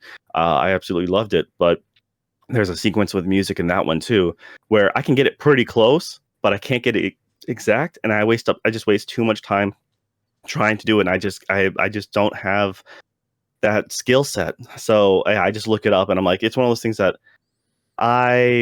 if it's a game like The Witness, I would say that's on you. Like, you shouldn't, like, if you can help it, don't look it up.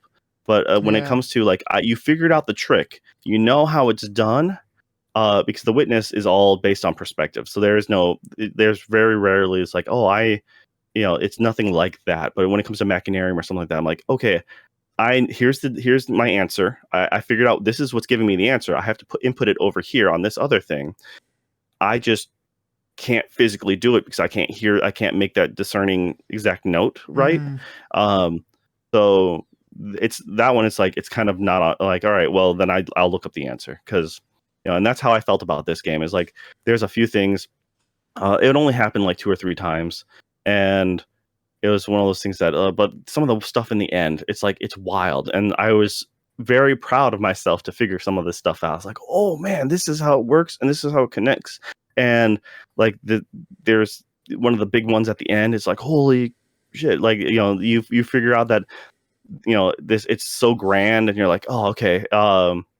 It takes forever, and that's where the pad of paper really has to come in handy, because the stuff you're writing and drawing and stuff. And so if you like a good puzzle element or a good mystery behind it, then there's that. If you're not a fan of it, I mean, yeah, then you can kind of skip a lot of that stuff. But because I really clicked with me, I went in hard and I got that 100%. In fact, earlier this morning, like I said, I did that 3.5 hour playthrough just to mop up the few of the trophies that didn't really matter. But at the same time, I'm like, all right, I'm going to get the full 1,000 achievement points on Game Pass for it, because I really liked it, and I did everything. I can stamp it saying I did all that I could. And they have this huge Easter egg at the end that I figured out the one part, and then I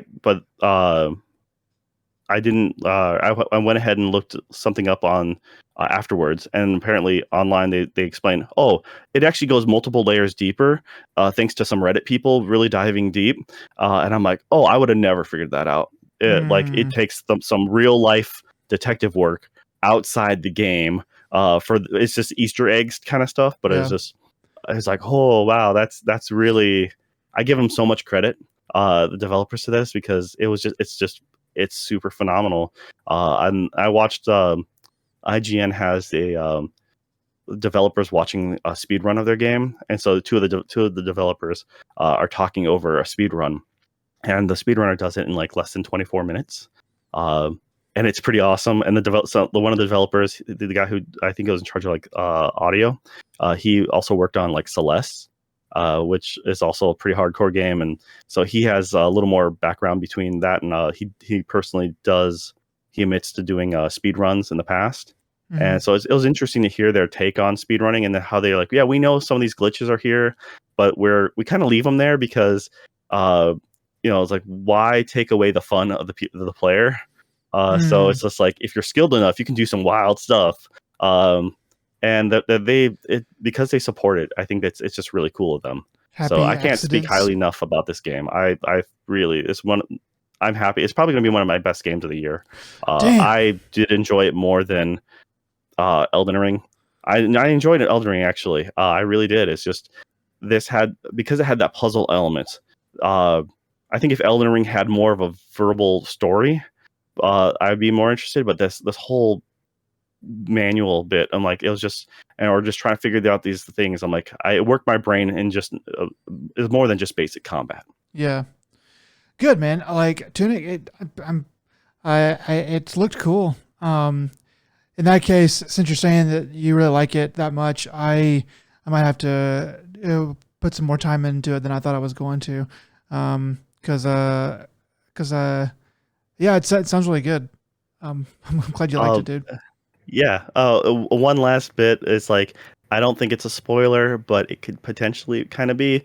After I beat the game, there is a new game plus, and I went to look at the game save, and then I noticed a random file save just appeared there. I don't know when it appeared. I don't know what triggered it. I assume it's me beating the game, and then it had like my hour count on my save with my like new game plus like 22 hours, but underneath that it's like hours 999, and it had it didn't have all like it was missing certain stats or some stuff like that. But like okay, I went ahead and clicked on it just to see what it was, and it's just this little bit that I think it's a homage or a hint to an earlier puzzle that you do. It's not like the entire answer or nothing. It's just like a hint, and it references some of the material that they've talked about earlier. I'm Mm. like, oh, it's just a little Easter egg. I'm like, that's kind of neat. I'm not sure if you delete it, if it does anything, if there's any, or I don't know if there's any. I did what I thought I could do in that little save data. It was just like a little loop.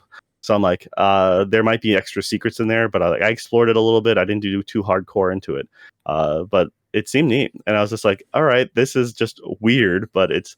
I wouldn't be surprised later on someone finds something else being like, no, this is actually there's actually an extra layer of secrets in this thing because that's the way they work. But if not, then it's just a weird random thing that I'm like, okay, I enjoy the oddness for the sake of the oddness, you know. That's cool. Yeah, like I do like things like that where you can tell that the developer is fucking with you. Whereas like he's like where the developer's like, I know that when you get here, you're gonna see this and you're gonna wonder and you're gonna go why and it's gonna mess with your head. I like that. It's a nice fourth wall breaking kind of thing. That's cool to do. I have also been playing a Game Pass game. This is a game I've been looking forward to for a few months now when I first heard it was coming out. It's called Weird West, and it is. I saw a snippet of a review that said that it's kind of the most faithful recreation of the old Fallout games. Not like Fallout 3, but like before, where it was isometric. Fallout 1 and 2. Okay, Yeah, where it's kind of that's a like bold statement. yeah. I mean, I think they said that it was like that it was trying to go for that. I don't want to put words in that reviewer's mouth, but basically, like that's what they were trying to go for. If that gives you like any hint, and I played a couple hours of the game. It's a cool idea. It's set in the Old West, but in something like an eldritch version of the Old West. So there's monsters and stuff like that. I mean, it's all like Old West stuff. So you're fighting bad guys and stuff, but apparently there are monsters and there are concoctions and magic, sprinkled in throughout. So it's like a Van Helsing West. Yeah, kind of like that. Not quite so much emphasis on the monsters, at least not yet. I am really early on. But it's so like I said, it's an isometric view. A lot of this game feels pretty shaky and unpolished, if that makes any sense. It's just like it feels better to play on a controller, but I have more ability to do what I want to do whenever I'm on mouse and keyboard. I know that's not like a bold statement. It's pretty commonly known. But with this game, it like really like for a lot of games, I feel like it's kind of either or. But with this game, the contrast is really stark. I think that some of the wheel actions you have to do on the keyboard they're just not quite clean. But so like with that aside, the combat is pretty cool. Like interacting with people and stuff is pretty cool. It could probably use some voice acting, but that's kind of budget they probably didn't have. and their focus seems to be a lot on interactivity with the world and being able to do whatever you want. You can go through cupboards and stuff like that, like you can in a lot of other games, but you can go through, like, you can interact with a lot more objects than you can in other games. Like cactus, you can click on like cactus and people and various like mounds of dirt and stuff like that. And you can, the game tells you, like, in the load screens, it's like, hey, you can kill whoever you want. You can kill someone that's like not important, obviously, but you can also kill like story important characters, and the game will like adapt to that. I was like, well, that's pretty cool. The story, That is a Fallout thing. Yeah, that's totally, you like, I can do a quest for you to get the item I need, or I can just murder you and take it. that's true. Yeah, I forgot about that. That was even true in like Fallout 3. But the story itself is pretty ho hum. I guess that's also another Fallout thing. Is it's sort of just like whatever. You have this reason for doing what you're doing, but I'm not really. I'm not like clamoring to see what happens next in the story, I guess is what I'll say. Some cool things is I had to invade this this outlaw encampment, and when I was doing that, I went down into a basement, and it was empty for a bit, but I found a guy who was dying, and he was like, "Hey, if you help me," like he was like, "Please help me. And if you help me, I'll be," I don't even know if they tell you this, but he was like, "Please help me." And I was like, "Okay, sure. I'll give you like some bandages." Even though bandages are kind of expensive, and I didn't have very many. I gave him the stuff I had, and he was like, "Hey, I'm in debt for you. I'm in debt to you for life. So I'll come and help you with different things. If at random times." And I was like, "Okay, cool." So like I go along, and I thought that was pretty cool. But like I ended up like winning that area and freeing a lady who was trapped there. And the same thing pops up, and she's like, "Oh, I'm like in a life debt with you." I was like, "Okay, cool." But later on, I infiltrated this whole town of people, of outlaws, and because I was trying to kill like the boss. And I had recruited a dude to come and help me. And he was great. He did a good job. He just kind of followed me around, but eventually shit went south, and I had to go loud and start like shooting things and killing people a lot. And there was a lot of guys in the town, and we managed to kill all of them. But about halfway through, the lady that I saved, she came to my rescue. And she was like just running around like shooting people, and we just like kill all these people. And I was like doing my best to like try to kill everybody before my partners died. But the lady that came to save me, like she got killed, and she was just like dead. And I went over to like where she was laying dead, and I was like, I don't know. I was like kind of like, dang, gonna remember Helen. She came to my rescue. It was kind of a little fun, cool thing. That's about as far as I got into it. When you're traveling around, you're traveling from town to town on the big map. You can be stopped by, like the first time I was chased by wolves, and I had to kill like 3 wolves. And then this other couple times I ran into traveling merchants. So I could buy some stuff there if I wanted to, or if I didn't want to, I didn't have to. But I was like, okay, that's a kind of a cool little D&D type thing that they added in.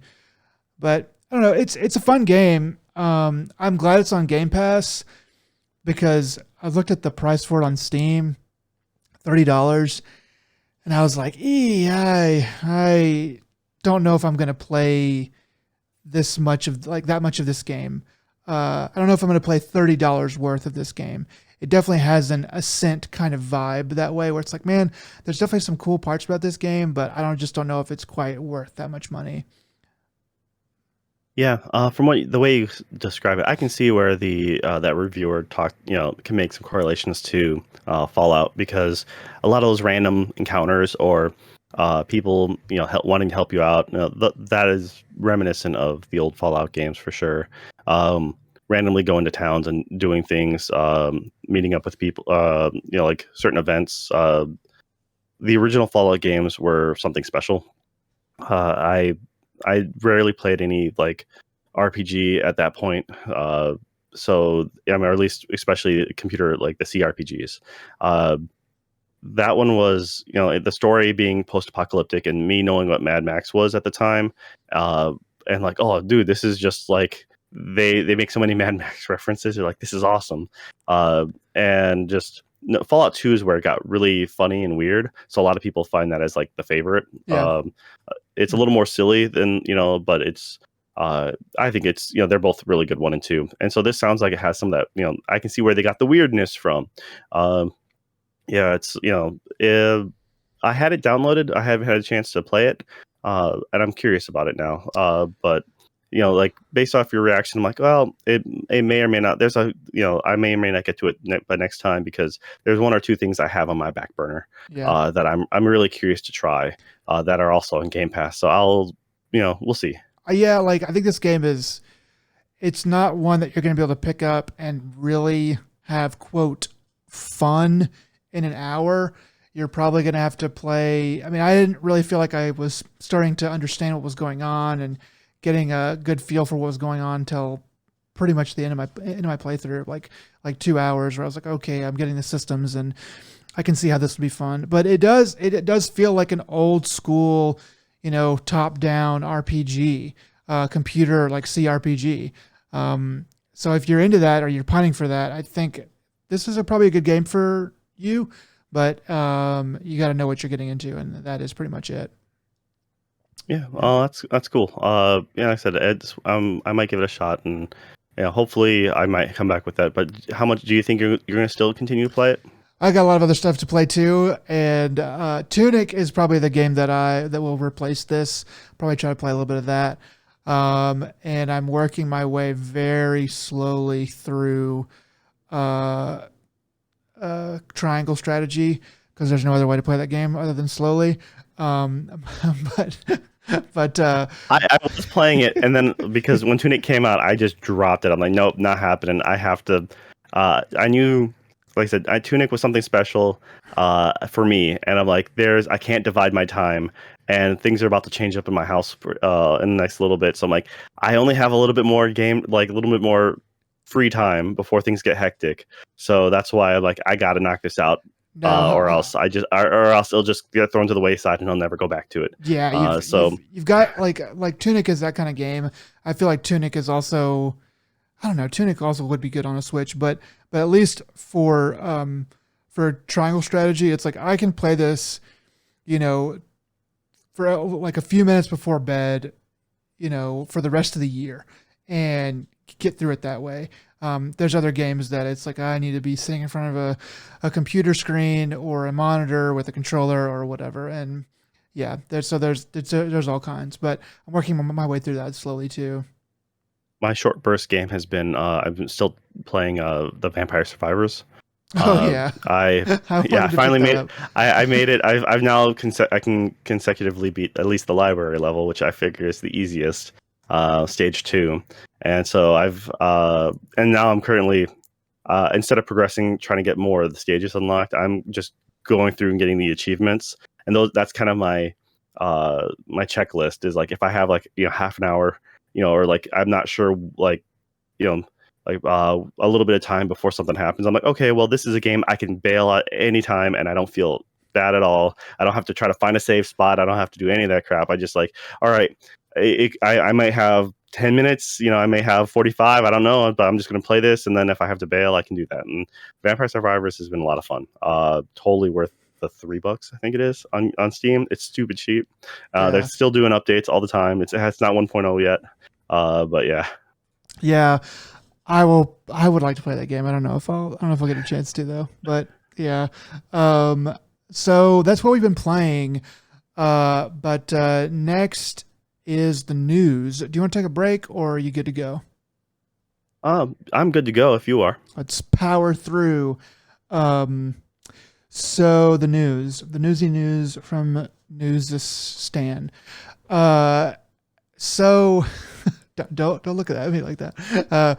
So I don't really know much about this, but maybe you do. Hopefully you do. PlayStation Plus is undergoing some changes, or will be. Do you know anything about that? Yeah, existing members for PlayStation Plus will be put into their base level, so that they're kind of wrapping. They're trying to do their own Game Pass equivalent, so they're kind of merging PlayStation Now with PlayStation Plus. Oh, that was it. Yeah. Uh, and they have three different tiers. I did not know that you were going to throw me on the spot, so I don't have the numbers up. No, But you're fine. Don't worry so about it. Talk out your ass like me. so yeah, essentially what it comes down to is they're charging per month, and I think for the maximum for the high price tier was like $18 a month. Yeah. So it's a little pricey. And essentially what happens is, I think base one you get like PS1, PS2 games able to download on your console. I think the second tier you get uh PS PS3 streaming, I think it is. No, I think PS3 streaming might only go for the high end. But you get, you essentially you're getting more games available to you. And all they did is like for the mid tier, you get like 300 games of some sort for I forget which consoles, and then for the high end, you get another 300 something games. But they had not they hadn't dropped any names of what games are coming out. A lot of people were like, wait a minute, why do the PS3 games have to be streaming? They can't be downloaded to your console. And so a lot of people are upset. They're like, hey, you can run PS3 emulators on the Steam Deck. PS5 should be able to handle that. Yep. So that's it's been rumored that a emulator is being developed. I think it was Jeff Grubb on Grub Snacks. He mentioned his what he heard or was going to be something like they'll probably end up waiting, or at least his theory is they'll probably end up waiting until uh, a year out from now or something like that, when PS4s are a little bit more forgotten and PS5s are more available, and then they might just make a tonal shift to PS5s and be like, hey, this is a PS5 thing only, but because their focus is kind of divided between PS4 and PS5, they don't want to like release something now solely for the PS5, and then make PS4 owners like feel upset. Yeah, I mean, So that, like of the three, Nintendo, PlayStation, and Xbox, it seems to me like Xbox is doing the best job of making their back catalog available. I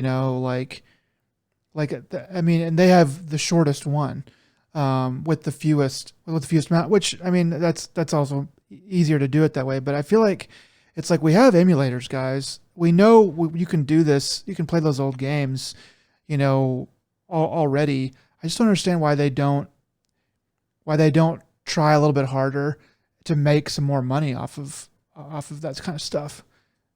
well, it's one of those things that you got Microsoft. So when the Xbox One consoles came out, Microsoft, shot themselves in the foot and made a lot of poor decisions in the beginning. Lost a lot of fan base Yeah, because they're talking goodwill. about always having to be online, and a lot of this other stuff, which they were kind of ahead of their time. And but unfortunately, it was just their messaging was all wrong. And so because of that, they had to play catch up through the entirety of the Xbox One lifespan. And that's when they came out with Game Pass, and they really started focusing on games as a service, and that being their target marketplace to make money. What happens is PlayStation, because they took the lead in a lot of ways during that console generation. They don't necessarily have to make good with the fans, and hence the reason why they're coming out with this. The tiers are going to be PlayStation Plus Essentials, which should be more or less your current PS Plus membership being transferred over. And then there's PlayStation Plus Premium, and then there's the uh, I'm sorry, PlayStation Plus Extra, and then the Premium. Premium's the third tier. That one's going for uh, that one's supposed to be going for the extra $18. Yeah, the Premium's going for $18 a month. PlayStation Plus Extra is going for 15, and then the Essentials is your $10 a month. They really shouldn't have three different tiers. This is convoluted as shit. Yeah. But it's the idea of a Japanese company. Granted, most people argue PlayStation's mostly American because Yeah. that's where the gaming division's mostly shifted towards America. I think they're based out of California. That's but that's neither here nor there. It's just the parent company being Sony. Sony, yeah. Very much the archaic mentality behind that. I mean, if you look at the way Nintendo does their online thing, it's very backwards in a lot of ways as well. Though at least Nintendo offset it with it's cheap. But now they're doing the tiered stuff for the Sega Genesis and for the Nintendo 64 catalog. And I do have the information here. It's essentially so PlayStation Plus Essentials. You get it's more or less what it is now. You end up getting some of the basic PlayStation Plus stuff. You get exclusive discounts. You can two monthly downloadable games. So it's all the same. That's all the same as it is now. Cloud storage. Essentially, what you're paying for now is when you want to bump up to PlayStation Plus Extra. That's when you get a catalog of 400 asterisks. Enjoyable games from the PS4 and PS5 catalog. And so that is what is there to offer for $15. And what they do is then for the PlayStation Plus Premium, the high tier, that adds an additional 340 games, including PS3 available via cloud streaming. And like I said, that's where a lot of people are really hung up on. They're like, well, if it's why can't you do an emulator? Because having to stream a game all the time, it's stupid. They also offer that price tier. You get PlayStation 2, PlayStation, and also PSP games. So no mention of Vita, and a lot of people are snarking about that. Be like, forget the Vita ever existed. Well, I mean, you can actually do with the controller. You can do most of the stuff you need to. I mean, because the Vita had shoulder buttons. They had the back touch, which you could, unless if you have to touch specifically, like Tearaway is one of the only few examples. But most of the time, the back one was just an extra, like an R2L2 function. So you can literally just map those for grenades or something. The touchpad on the front, you got your touchpad on the controller. So I should clarify. That's what Sony is saying. Please forget the PS Vita ever existed. That's what they want us to do. It is a good system. I really liked it. I liked it. I actually bought the Vita TV because that way I can. I did it for I can't remember the name of the game now. It was essentially like a Monster Hunter-esque game, and I enjoyed my time with the Vita. Plus, well, at the time, the PlayStation Plus was giving away Vita games, plus PS3 and PS4 games at the time. So I was like, I'm just getting all these free games for it.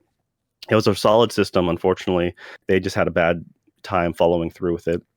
It was a really good handheld that had all these, all the indie games were on there, and it was really well done. Great looking screen. So yeah, I still think that it died a little early, but that's on them. Yeah, the Vita conversation is a whole can of worms there. But yeah, the PlayStation changes, the PlayStation Plus changes. I mean, at least they're trying something. I kind of just wish these companies could come out and say, like, if Sony could just come out and say in a press conference, Xbox, Microsoft, you had a good idea. We applaud your good idea. Now we're going to do something similar.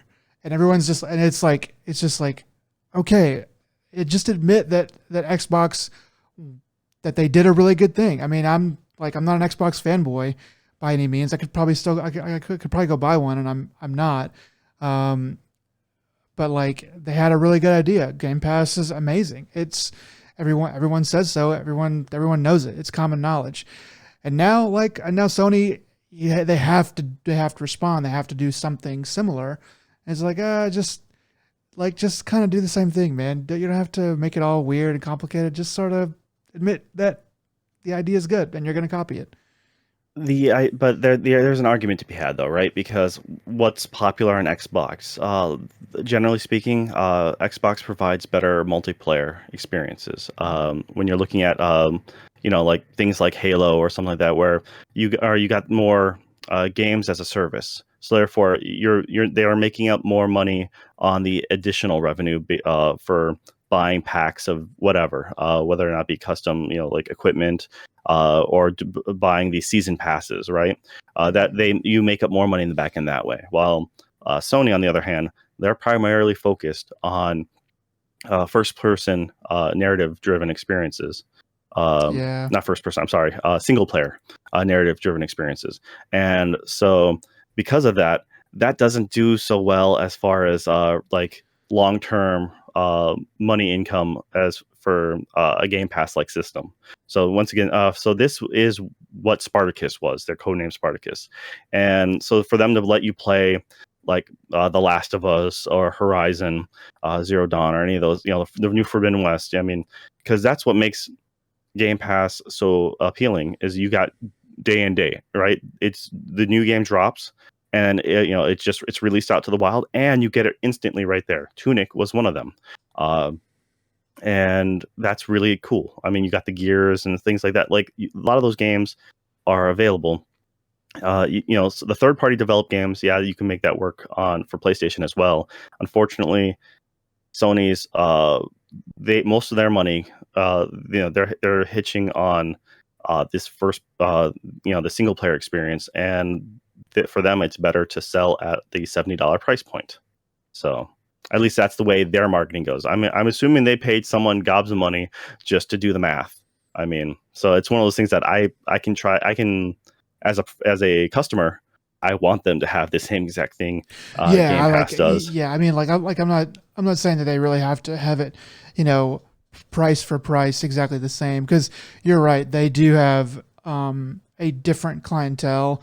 Uh and I mean, to me, willing to pay I'd be willing to pay more money to keep crap out of my games, like the upselling and all, and like nickel and diming you for all kinds of different things. Like I hate that stuff.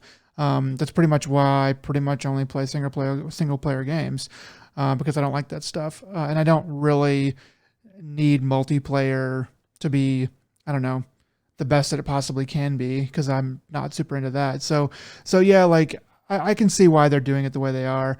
Um, I'm just kind of like, I don't know. I just feel like there could be a little bit more of a concession of like, okay, Xbox, you got this one, and we're just gonna kind of do a little bit. I don't know. I feel like there's shame, like that they seem to be ashamed of it, and I don't think that they should be. Yeah, but kind of on the same subject. I mean, just slightly changing news stories. Xbox recently talked about how they're going to go through with the Game Pass family plan, and the idea behind that is, it's kind of nice if for someone who's using the Nintendo family plan and has quite a few friends and family linked up to it for a cheaper price. So Game Pass is a little bit on the pricey side. If you're essentially paying per month, and if you can go with the family plan, they're talking about having up to five people on it, and they're going to be. Unfortunately, I don't know all the details, but they're talking about using the system kind of like with Microsoft Office 365. So you guys are going to have to like link to to certain accounts, but I think that if Mm. you can easily find five people or four others who are willing to split into a cost of a year of Game Pass. Yeah, I have heard that. I think it's just a rumor right now, but it's almost certainly going to happen eventually. That Game Pass is going to go up in price, and fairly soon. So if you have a way of getting a large swath of it for like a year subscription or something at a certain price, you might want to go ahead and do that now, because that is going to change fairly soon, I think. But yeah, Yep. like a family plan. Gosh, I mean that would be great. Um, even not family plan, just kind of playing it like as it is. It can be your only thing. There's so many games on there, and they switch them out so often that you'll never play everything. And they've got all kinds. So yeah, you're probably not playing the best thing ever.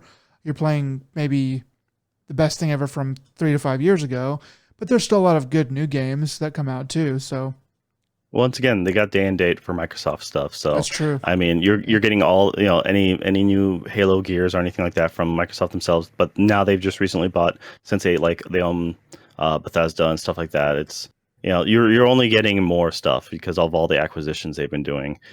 So And it's Enix, it's a solid buy if you had to stick with something, and it is cheaper than trying to buy a new game every couple months. yeah, I mean like, and then with the Activision Blizzard coming in, whenever the new contracts kick in, if that even actually really does happen, it probably will, but you never know. If it happens, then in a couple years, or maybe sooner, there'll be all that stuff too. So it's a kind of a juggernaut. It's definitely Game Pass is already big, but it's gonna be a juggernaut. It's gonna be a massive thing, I think. But yeah, so there's all that. A couple other things. Zelda has been delayed to spring 2023. Nintendo put out an announcement on YouTube, a video announcement. And I thought it was going to come out at the end of this year. But it makes sense that, I don't know. I guess it I doesn't. can't remember my prediction either. So we have to go back to that I'm, episode and I'm rewatch our New Year's predictions. pretty sure that I said it was going to come out this year because I was just like, dang, it's been so long. I mean, 2017, was when the first one came out. It's had 5 years. It's on the same hardware. I don't know. To me, it should come out this year, but they kind of explain in the video. It's just been several days since I've watched it, but they explain in the video we're doing everything that we did on the first Breath of the Wild, and now we're also putting you in the sky. So there's a lot more to do, and it's kind of just them saying, please don't send us hate mail, So I guess there's a lot more to the game, but yeah. Anyway, so. Zelda fans are used to it, and at this point, it's you can't have a Legend of Zelda without having 2 to 3 major knockbacks, and what, the games always come out, and the fans are always happy in the end. So it's not like they come out with a buggy mess. Yeah, that's the so important thing. generally speaking, they delay it with a reason. So you can't really be upset with them too much. But yeah, it kind of leaves the question of like what's going to fill up that void, like that's actually going to be substantial during that time. Bayonetta So is gonna. That's just more pressure that's gonna be put on Bayonetta, which may or may not come out. I mean, they haven't committed anything on that, so it's getting into April. So I don't know when they would really need to for the sake of marketing, but I imagine it would be fairly soon that they would need to say something about it. But then again, maybe not. If it's because like, how long did we know about Metroid Dread before that came out? Was that E3 and then that fall? Was that how fast? maybe. I honestly didn't like the way Dread looked at first, so I know, I but didn't. I didn't even pay it much mind when it first came out. But Prime's been announced forever and a half, and that's not going to come out anytime soon. So yeah, I guess there's no that rhyme or reason to it. yeah, they Nintendo can afford to take their own time. They work on at their own speed. They don't care about other people's specs and systems. I mean, people are still drooling for the idea of having a Switch 2 or a Switch Pro, and they're like, "No, we're good. You can sit and spin." So They'd still be doing 480p if it was up to them. Uh, yeah, and they're right though. Like, and I would rather the game just be good. That's what you want. Like, if it comes out and it's bad, then and it's supposed to be good, that's just horrible. I mean, you can. I mean, Nintendo can point to CD Projekt Red all day and go, that's why we don't do that. That's why we're Nintendo and they're CD Projekt Red, because we don't give a shit about what you think, and we're gonna just make the game good. It's like, okay, yeah, you got me there. A couple other things. New Tomb Raider, which did we know this was coming out? No, I think this is the first that they've really talked like officially talked about it. Okay. Well, the thing about it, I guess, is not so much that there's a new Tomb Raider, which I guess we could have all assumed they were going to make one eventually, but this one is going to be made in Unreal Engine 5, which I think there was a Unreal Engine 5 tech. It just went live. So Unreal Engine 5 just became available to the public within the last week. Okay, so they're already making a game out of it. I know that when they were showcasing Unreal Engine 5, they were using Tomb Raider. They were using some kind of a Tomb Raider thing, and I was like, huh, that's interesting because it looked gorgeous. It looked freaking amazing. Like the fidelity, the detail. I was like, man, this on an OLED would be freaking amazing. So I guess it makes sense that I guess that's kind of why they were doing it because they already had an idea of how it was gonna go because they're already trying to make a game with it.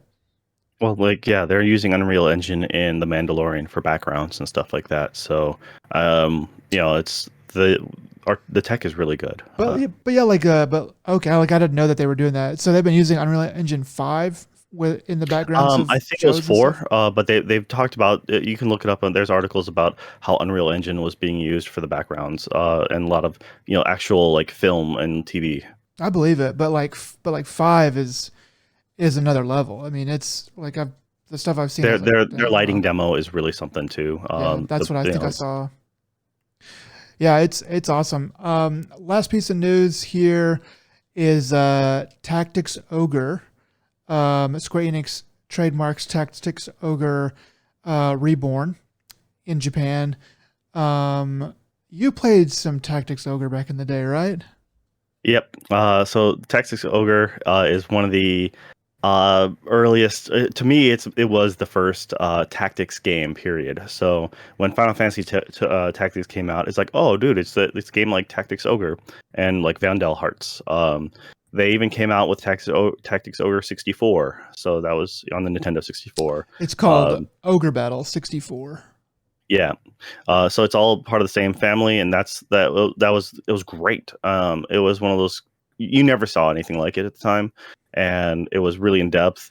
If I remember correctly, in that game, it made you pick like you had certain things to pick classes and whatnot based off of tarot cards. If I remember, it's been so long. I hadn't played it since you know mid to late 90s. Me and my buddy played the hell out of Ogre Battle 64, which I had no idea like what was going on there, but like I just rented it one time and I was like, this game is awesome. It's a kind of a weird like auto battler, but like you do set up a lot of the tactics, but then it kind of like fights like for you. It's been so long since I played it, but I really loved that game. I played the hell out of that game. I thought it was so cool. I thought the art in it was really great too. So yeah, I was also I forget where I was reading. I guess I saw this on Reddit somewhere about this Ogre Battle or or Tactics Ogre Reborn trademark. And people in the comments, like the first comment was like, "Please, dear God, don't let this be a mobile game." And everybody in the comments was like, "It's going to be a mobile game. It's going to be a mobile game. They're going to tear our hearts out." And I was like, "Yeah, that's That sounds right. that Right. sounds That's a safe bet. that sounds about right." Even if that's not what happens, it's probably best for you to expect that so that you're pleasantly surprised if it does not happen that way.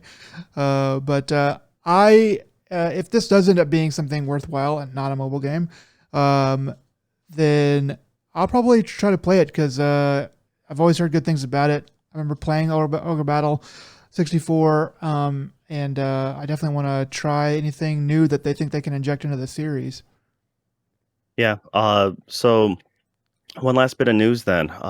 Also, with things being released and coming out, so April Fool's Day joke that turns out to be legit is Devolver Digital and Lucas Games. They're actually releasing a new Monkey Island.